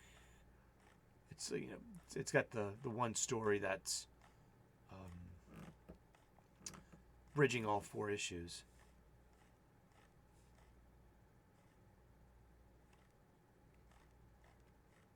And I do like it to an extent. I mean, the Cody Ziegler one was pretty good. And the Steve Fox one was okay too. I mean, yeah. So this issue itself was all right, and it uses the effect of blood. So it's a black and white, and so you can only use the color of blood, which in this case is red for mammals and green, neon green for xenomorphs. And it also reminds me of the earliest of the Alien comics from Dark Horse, pre-1992, before Alien 3 came out, when Hicks and Newt were still part of it. Like those, oh gosh, I would love to get my hands on that. But those are the Marvel books we read this week. What about DC Comics? And what about your bag of funny books? Yeah, I mean, I did not go to my local comic book shop this week. I didn't. This is last week's. Waiting to be bagged and boarded.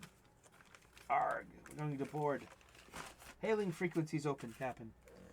There are funny books everywhere.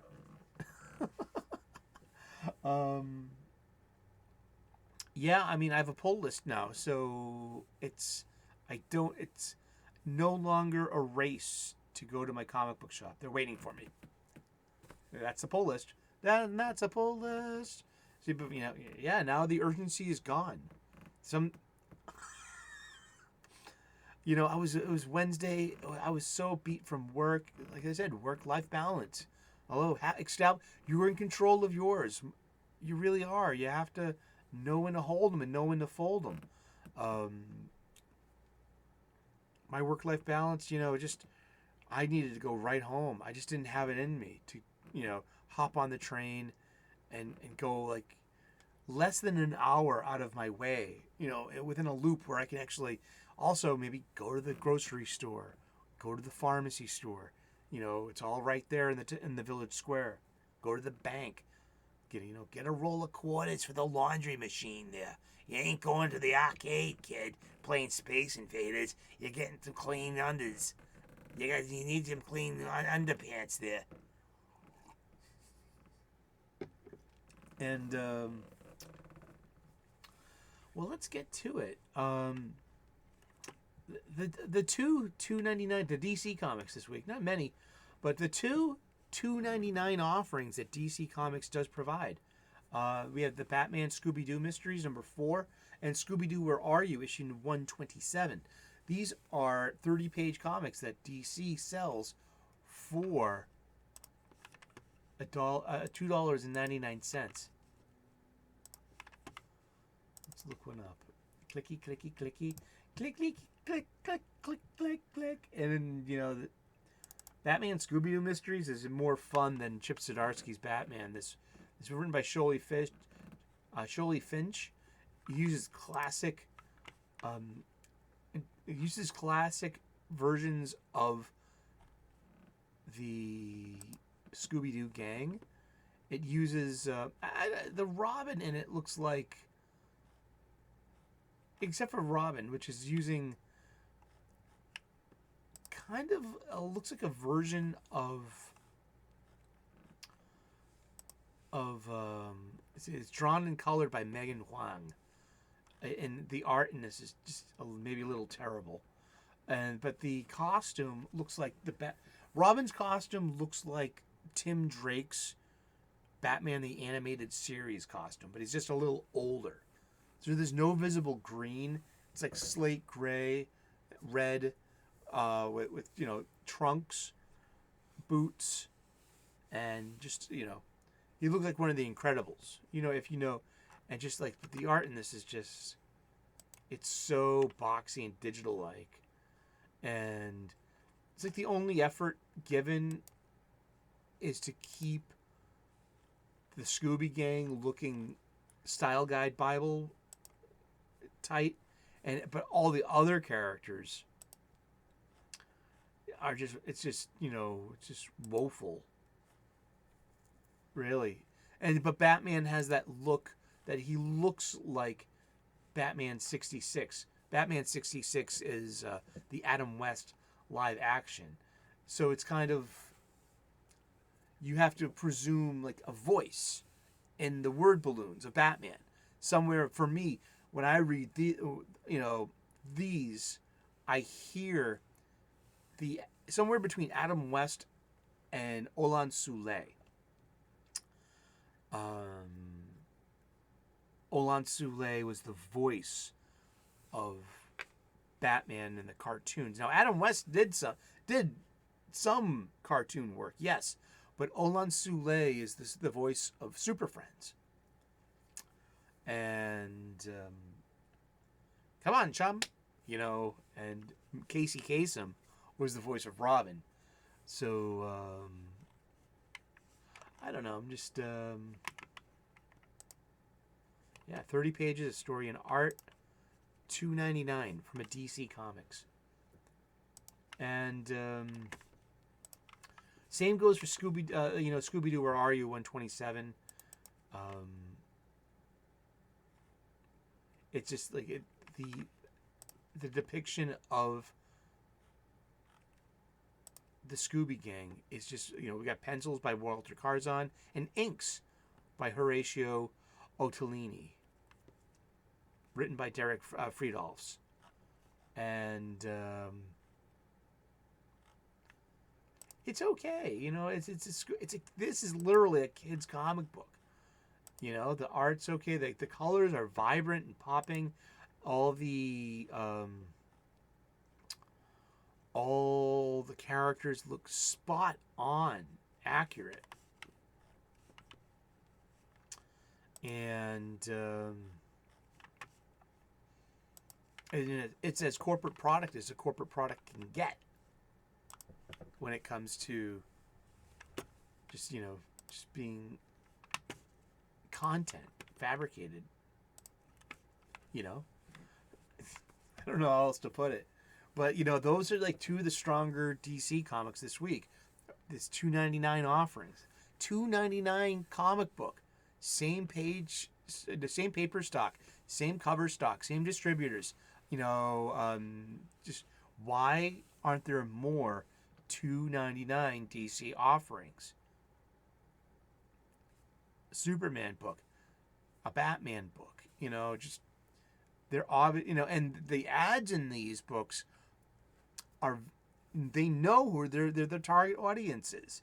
It's not this like we've forgotten who our audience is and we need to embrace all the new audiences. Well, maybe just maybe maybe that comes down to ad rates again.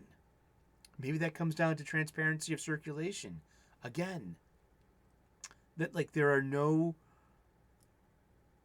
product ads in these comic books anymore really much. It's all house ads for other books of theirs.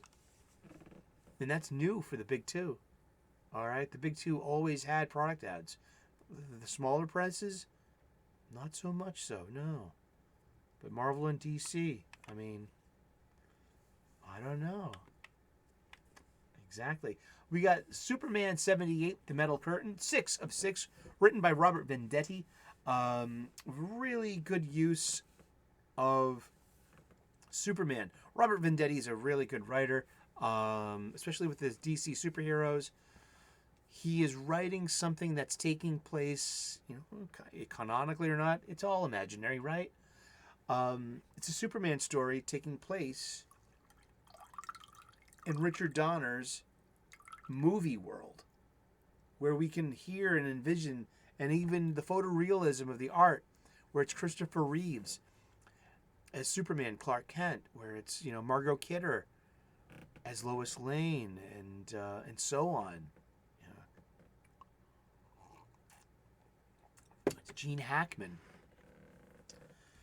as Lex Luthor, and it's good, and it ends on a good note, and very heroic, very Superman, very understanding, very. It has that.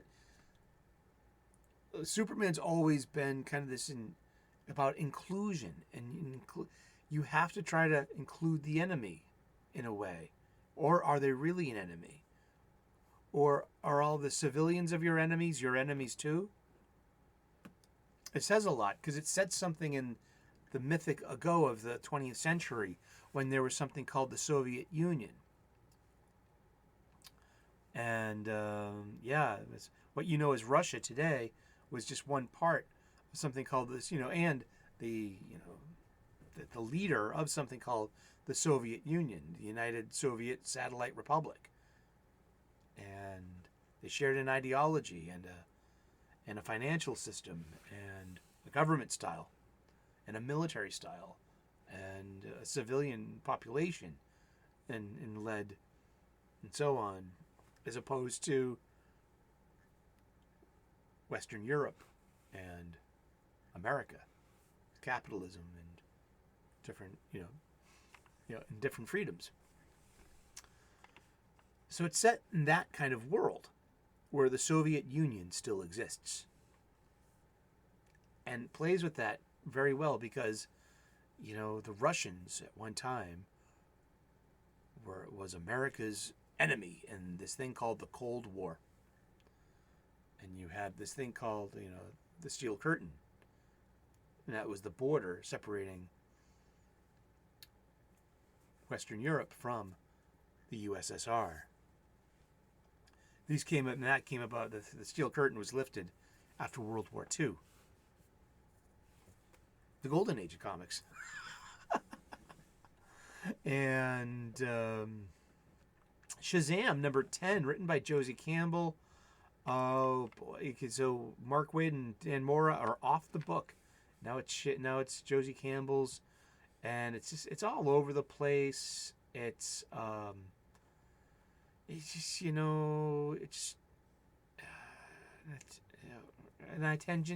a divergent attention span wrote this. It's like, you ever been on a date with a gal and the menu's way too big and she just can't decide on anything? I respect that, like in the gender differences. Even humans can be like that, but I find this to be like there's a funny cliche: woman in a shoe shop. Ooh, ooh, ooh. You can only get 2 pairs, but geez. I don't know. That's just the Shazam. It's I stopped buying it like a few issues back. I got the first 3 or 4, and I'm just I'm not feeling it. It's too cutesy. No stakes. Nothing matters here. Who's this written for? Hopefully, because comics aren't written for kids. Kids are not reading these big 2 superhero comics. No, regardless of how desperately you try to make stories with them in mind. Maybe they'll collect better if maybe you can get I don't have any answers for this.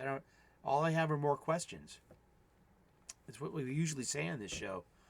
And I question, because you have to give your staff writers jobs. These are the people that you're currently in with, and they might come, they might go, they might stick, they might just fade away. I mean, just remember Devin Grayson, remember Marjorie Liu, remember just some writers come and writers go. There are trends, and they write their stories, and then they're gone. And do the stories stick? If they're good, they stick. If they're not memorable, they get memory hold, really. And only the continuity cop really remembers all the really bad stuff, along with all the good stuff that tends to stick. Yeah, so Shazam 10. No, hey, if you like it, let me know. Batman 146 by Chip Zdarsky and the wonderful Jorge Jimenez. I mean, this is so well drawn. This is wheel spinning, numbness. I called it vapid. I was lucky to be on with Wakazashi's Tea House earlier this week, and hanging out with Gray, who lives in Japan. We were talking about, and he was laughed at that one. He was like, vapid. Like, yeah, I mean, that's my, I've tagged. I'm out of Batman. I would start picking up maybe Detective Comics by Ram V. That's where the real good Batman story is. That's where my flavor of Batman is.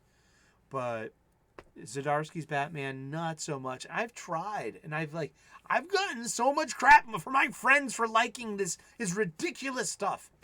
I'm the one who was all right with Batman. You didn't say bless you. Thank you. I'm sorry. With Batman falling to Earth and surviving, I was like, all right, dude, he's the man with the plan for everything. Come on. And the means to make it happen. The resource. He's thought this out. He's got a can of anti-shark repellent. He's also got a plan for, I just thought it was, I didn't mind that. That was the least of my problems. But with the reveal of Failsafe being part of the Dark Trinity and the upcoming summer event called Absolute Power, along with the Brainiac Queen and Amanda Waller, I no longer have any stakes, any tension. All this is wheel spinning with Failsafe until it leads to their, the summer event.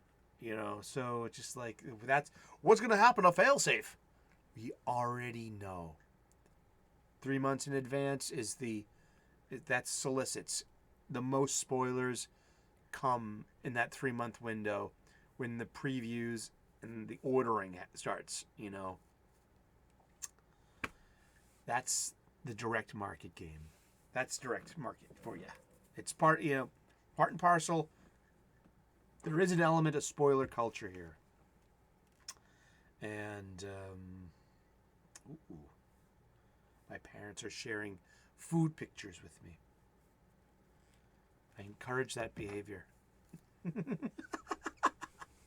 Like, ooh, look, Mom's cooking. Birds of Prey number 8. It's cheeky. It's Kelly Thompson, who I have no problems with. All right, none. The cover is really weird because it's Leonardo Romero who did 5 of the first 6 issues of Birds of Prey. And they got Vixen on the team. But Vixen on the cover here, she's listening to a Walkman. It's with a tape cassette, compact cassette Walkman. And this is just, it's girls being girls, The Birds of Prey are the models at a Gotham fashion show. So we got to see we got to see all the girls nicely drawn in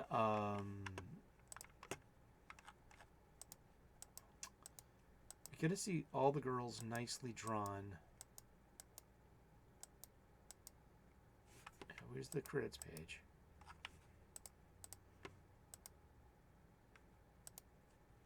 In bikinis and underwears, but like the most thing, it's fraught with screen tone dots and but I like the feminine form. I like that they're being cheeky and cheesecakey, and hijinks ensue.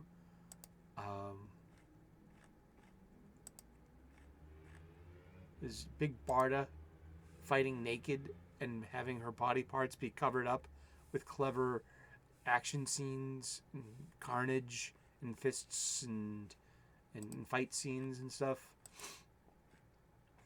And I don't know, just it's this. I liked pretty much the first arc, and I don't know where this is going. I don't know where this is going. Please forgive me. I'm sorry. Blue Beetle number 8. I figured it out. Blue Beetle is a Neon Genesis Evangelion ripoff, because we have, if we have Jaime Reyes as Shinji Ikari, and we have like his friends as Asuka and Rei, and like the last panel on the last page was just like, and you got like Karen Cord as the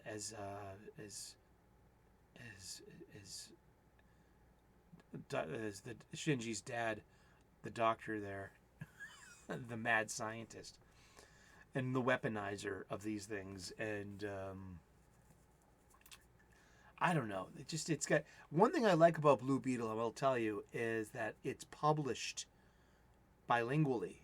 There is a Spanish version. Word bubbles. Narrative boxes. Narrative caption. Todos en español. Okay? I think that's great. It's commendable. Because everything here in America, North America, everything below, south of the Rio Grande, is a Latino culture. Que hablas y libres español. Libre, right? I think so. My Spanish is terrible. But that's all the way down to the tip of Tierra del Fuego. That's the tip of South America. The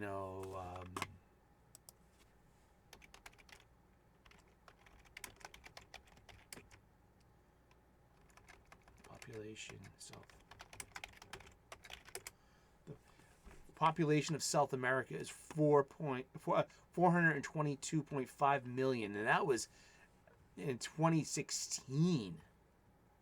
And it's like there's 330 million people in North America, in the United States.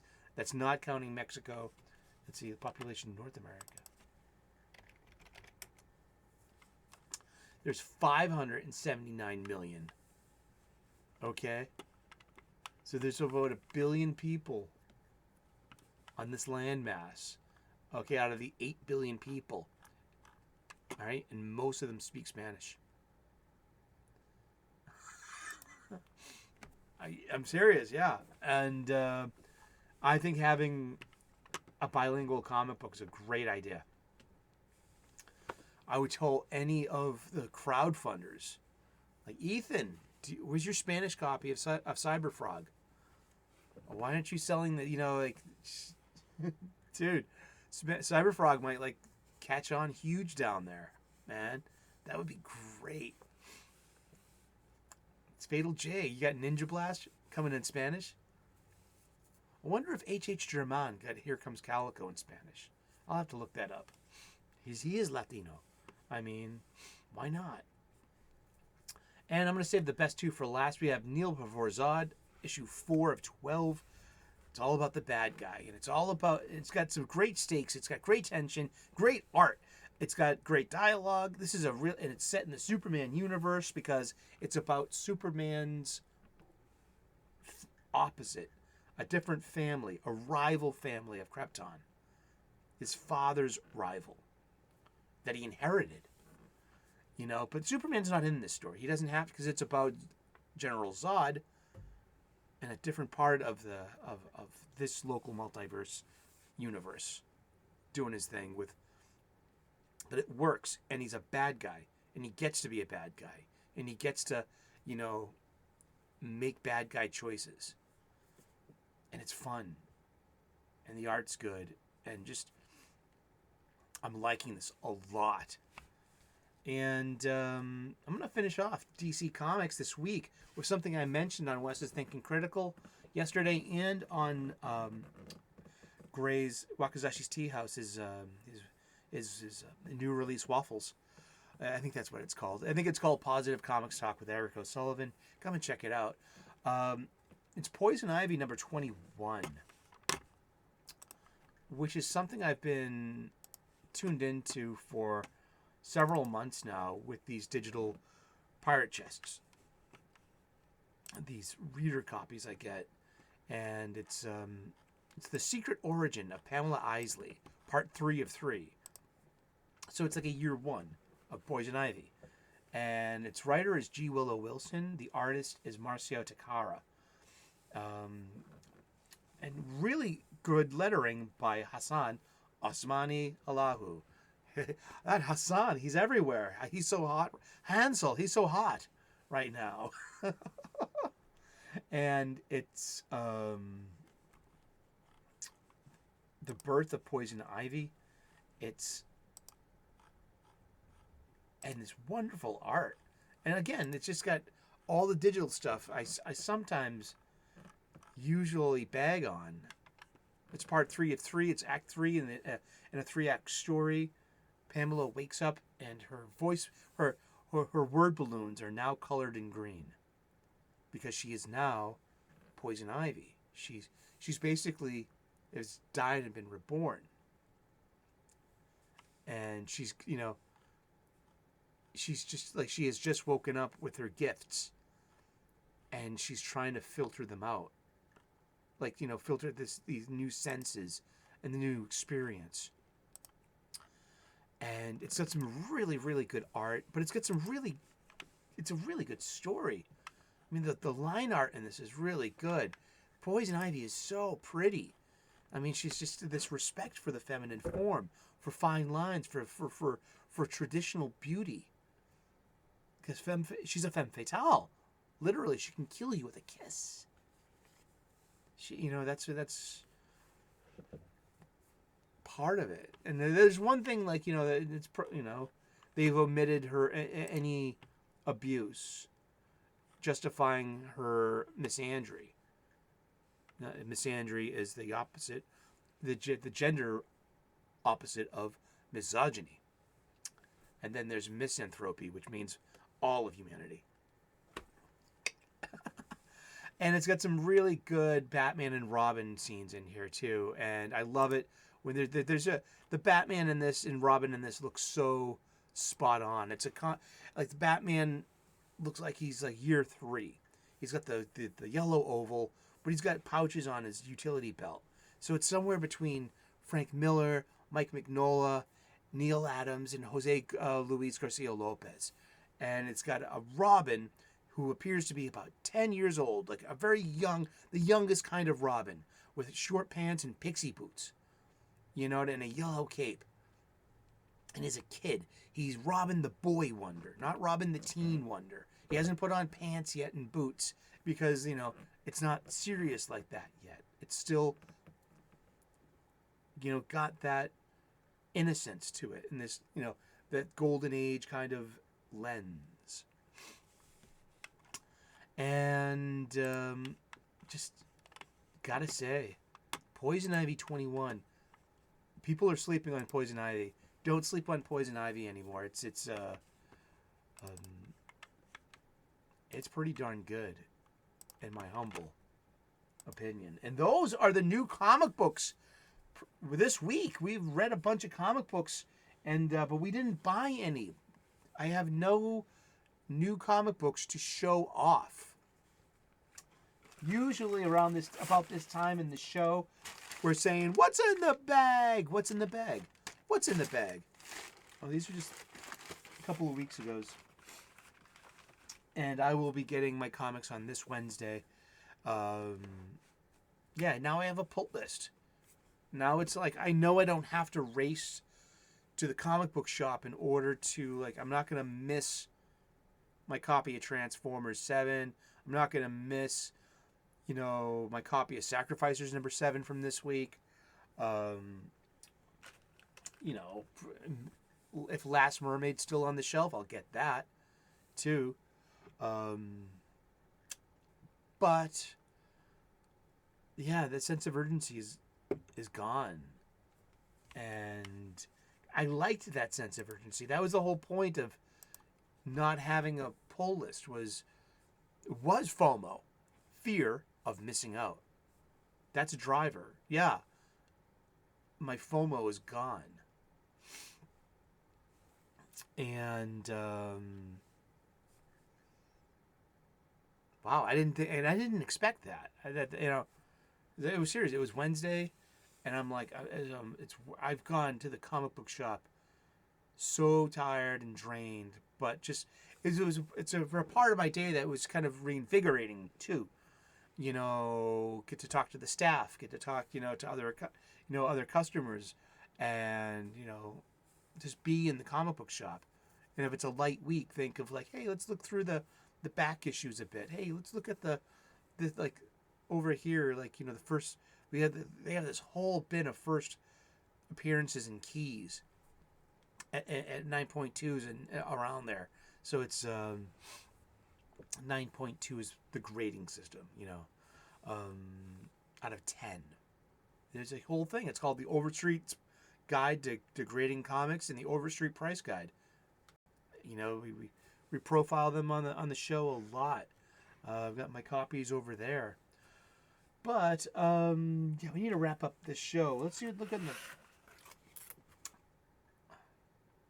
All right. You sure you want to talk about this? I mean, I don't want to be. Last Wednesday, we used the word creep to describe this individual. That episode was shot on Sunday, though, the day before this individual's self-deletion, because of the internet notoriety. I'm going to come full circle back to the beginning of the episode, and where I was talking about the incel show and the use of incel and how people are just cruel, judgmental, and a mob mentality online. And the effects it has on a human, especially an artist who is, who might be a bit more sensitive to things in order to be able to put them into art. It's been my direct experience that artistic people are a bit more sensitive. And this was unfortunately maybe bound to happen. We're going to talk about Ed Piskor, the Ed Piskor situation. I watched a lot of content regarding this. I had no stake in this. To be honest, his name has been in the background of my uncanny synchronicity for months now. Whether it's Cartoonist Kayfabe, his former YouTube show about comic books, or even at my own local comic book shop, I see he's just been front of the shelves. It's out there, like on the. I've seen both the Hip Hop Family Tree and X-Men Grand Design. I've been seeing them for months at my local comic book shop. I think one of the owners of my LCS. A couple of months back, he was telling me, "Oh yeah, I'm making a trip to Pittsburgh." You know what I mean? To go to a couple of shops out there and see some people. So I'm even thinking, is this like, how deep does this affect my local comic book shop? This news of Ed Piskor's self-deletion. And we have to use certain words and be careful to what to say, out here on YouTube. That's fine.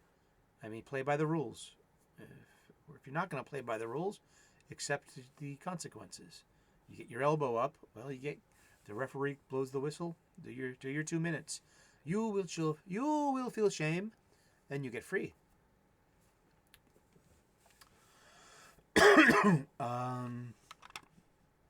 Yeah, Ed Piskor self-deleted because of the internet mob, the judgment stuff. the whole thing of you're an ist, you're a phobe, you're a creep, you're grooming, and it's extrajudicial, and no laws were broken. Yet Ed, in his 5-page self-deletion note that he left on Facebook, really drove home the notion that, because that was his life. He was a tradesman and a hobbyist about comics. He was not just part of the hobby, he was part of the production of it. And he was a real artist, hand-drawn, of a certain sense of humor, too, of bygone comics, of independent underground comics. And if you can, you should check out Rob Liefeld's observations regarding this, who knew him, and has a very emotional, very visceral, very human story to share. If you have the time, it's an hour and 10 minutes long.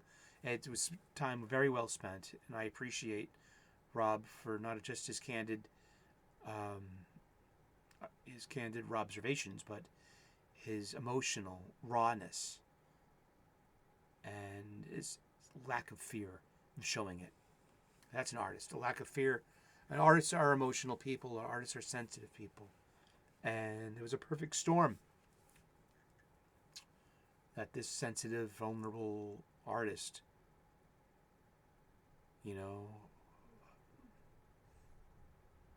did, self-deleted. Vincent van Gogh did as well. The song Starry, Starry Night by Don McLean. And when no hope remained in sight, on that starry, starry night, you took your life as lovers often do. There's no one, Vincent, more beautiful than you. Starry, starry night, na na na na na na na. Perhaps they'll listen to you now.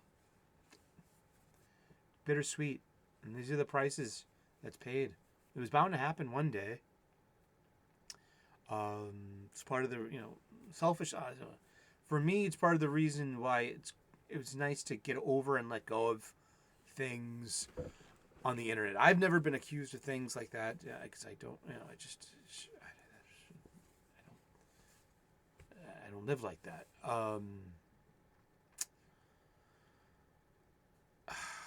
Boy, it's about, I wish I could have shared with him about gratitude and about gratitude lists and how that can help reformat your self-talk, and about how that can gird up your loins for this terrible state of the internet and social media, of anti-social media, of the same mentality of people that would throw tomatoes and dung at the condemned as they were being led to the platform. That has been part of humanity for thousands and thousands and thousands of years. And that, let's look it up real quick. It's been a long-running theory of mine, but where does this permission and where does this energy come from? The anti-social media energy of mobs, of the internet mob.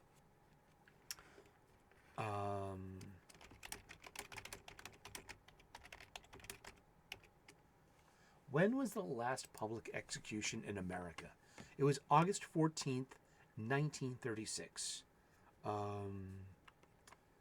He was publicly hanged for rape on August 14th in a parking lot to avoid damage to the courthouse by thousands of people who were expected to attend.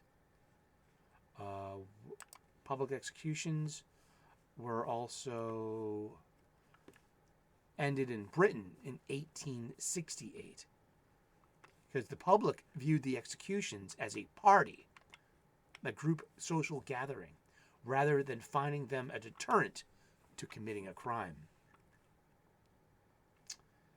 When was the last public execution by guillotine in France? The last beheading was June 17th, 1939.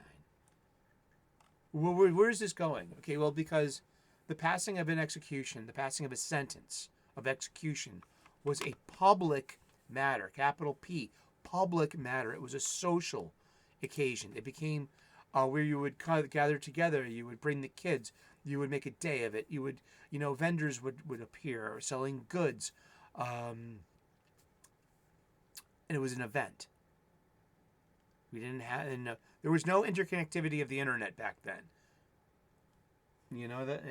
That's, and so, though all those dates, 1868, relatively, 1936, what was the other one? 1936.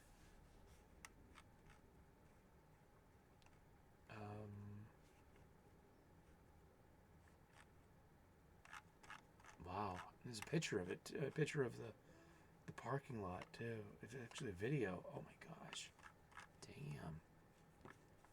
I'm not going to share that. But where did that energy go for thousands and thousands and thousands and thousands of human history, of years, of almost like hardwired? What happened to hardwired? That people revel in this. And then when you bring out the condemned in the pillory to the platform, they get their 13 steps, which is very humane.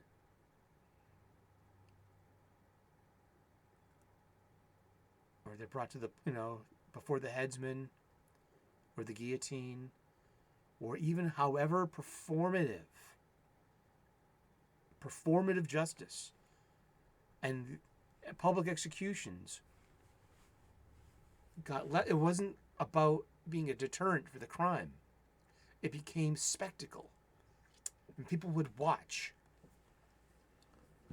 Especially if there was you think of something like Mel Gibson's Braveheart. That happened. Drawn and quartering? That's terrible. That's a terrible way to go. That's a slow and torturous death. And people would congregate and watch this. These behaviors are hardwired into us. In the glee and the satisfaction at the dance macabre, at the moment, at the climax of the passion play. Humans get that serotonin rush, that great satisfaction. Le petit mort, as the French say about orgasm. And this grand mystery, your power over life and death, and your treatment of the condemned. I'm not going to get into the moralities of the death penalty and capital punishment. Now it's done behind closed doors in a room.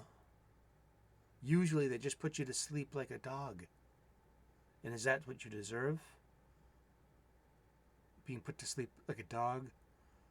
Or, maybe you could be outdoors for that last moment and get to see the sky one last time and breathe in the fresh air of outdoors. Whether it's firing squad or, or the hangman's noose or the headsman and the guillotine. You can look at the sky one more time instead of being indoors, and it's a private affair. It's clinical. But you've taken the act, so all those thousands and thousands of years of society witnessing the public execution. Where did that energy go? That attention, that thrill, the social bonding. I'm just a high school graduate. I don't have any answers. All I have are more questions. But the digital mob that ganged up on Ed Piskor, and he left that 5-page note I wish he was stronger. I wish I knew him. I wish I could have said to him about gratitude and gratitude lists. Make a gratitude list. Make one this morning when you're and unplug. Just unplug and go hide for 2 weeks somewhere. You'll get a hotel room, just like in another state. Get a haircut and get to go to a CVS. You go to a Kmart and just get some new sweatpants and some dopey shirt. Go incognito. Write this out. But he was an artist with that flame that was snuffed out because he said they have taken comics, capital C, comics away from me. Like they did to Warren Ellis, who didn't deserve it. Like they did to Cameron Stewart, who did deserve it.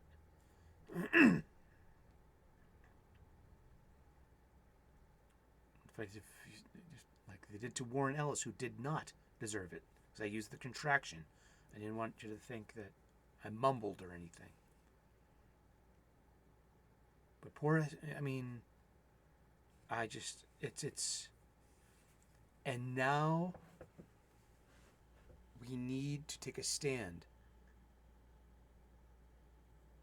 Now we have to fight. Now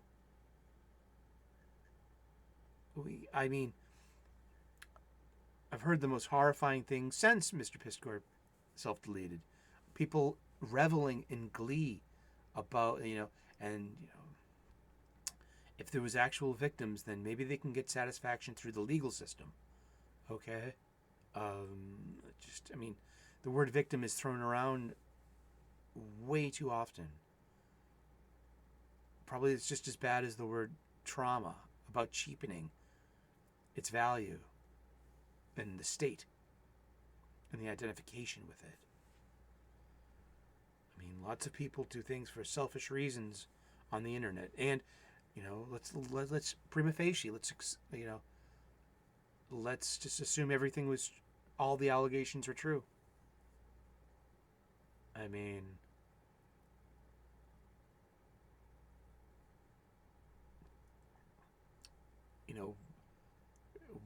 Why did Mr. Piskor do it? Well, if he didn't, what, do you feel guilty? He categorically denied it, but his livelihood, his culture, his hobby, his trade, he was this artist's life. That was taken away from him, and he knew it, and he understood that. And wow. And just the I hope if you are feeling these dark thoughts, please reach out to your doctor and talk to your doctor and get a referral within your system so you don't get nailed with your insurance. If you have insurance, dial 988. It is the suicide prevention hotline. Dial or text, and they can give you resources to help. I make pithy. I'm a spiritual person. I am not a mental health professional. I am just a sufferer, like some of us. Not all of us. There are typical people out there. There are normal people out there. There's a baseline population that inhabit, the center of a spectrum. Typicity, normalcy. It exists.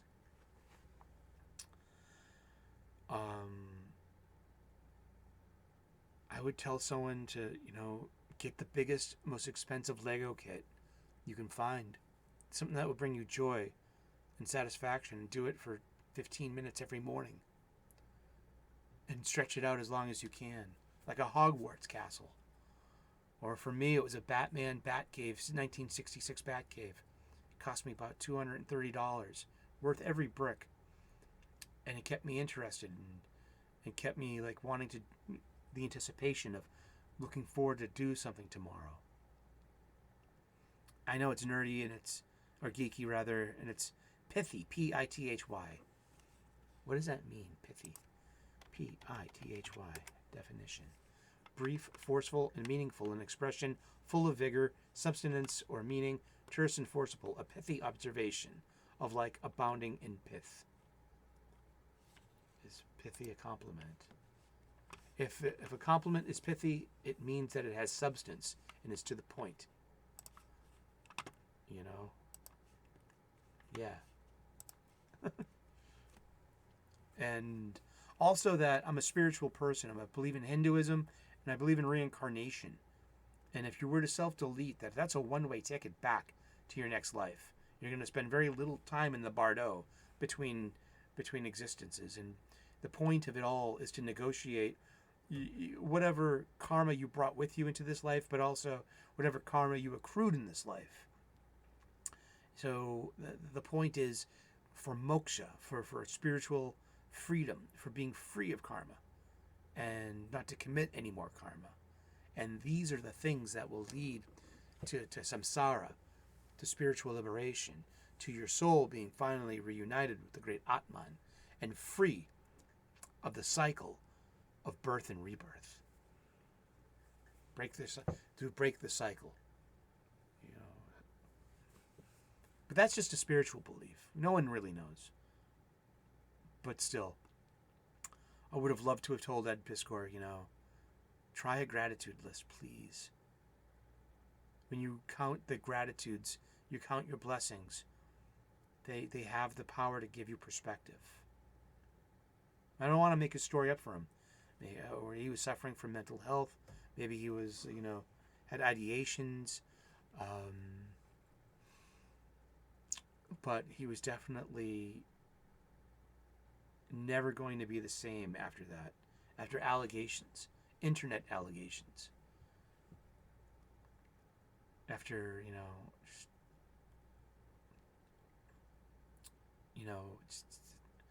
but I go back to the energy. Where did that energy go? That hardwired energy of the spectacle of the public execution. It still exists. It's out there. It's in anti-social media. And it was here. And it even continues with the dialogue and conversation about Ed Piskor. It's out there. So RTFM, and for that yourself, good luck with that. And God bless you, Ed Piskor, and may you have better luck in your next life. And thank you. Comic Talk with Reverend Sully here at our show. It's Sunday. It's the Sunday Review Show. We do 2 shows a week for comic books. We'll tune in again on Wednesday, 4 p.m. U.S. Eastern, where we will preview this week's new releases. That, hopefully I'll be at my comic book shop, getting my pull list. And this is us. I'm getting this. Oh, I'm totally not getting this. Thank you so very much. Please like and subscribe if you haven't already. Usually weekday mornings we do something about gratitude. And it's about internet bullying in a way. People would like to call you an incel because you live in your mother's basement because you don't, you're being, it's the same energy. It's this destructive energy, this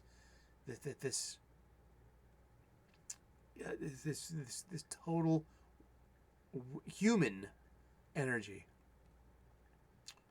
of just like this spectacle of suffering and being part of it too. There's just, people get a charge out of that. It's very human. Their forgiveness lies with God. You don't have to forgive them, but just remember, don't let them victimize you. Don't let them take away. Don't let them hurt you. And in order to do that, you have to be stronger. Thank you. Enough said. God bless. Namaste. Good luck. We will see you again in the future in those funny pages. All right. Ciao. Bye-bye.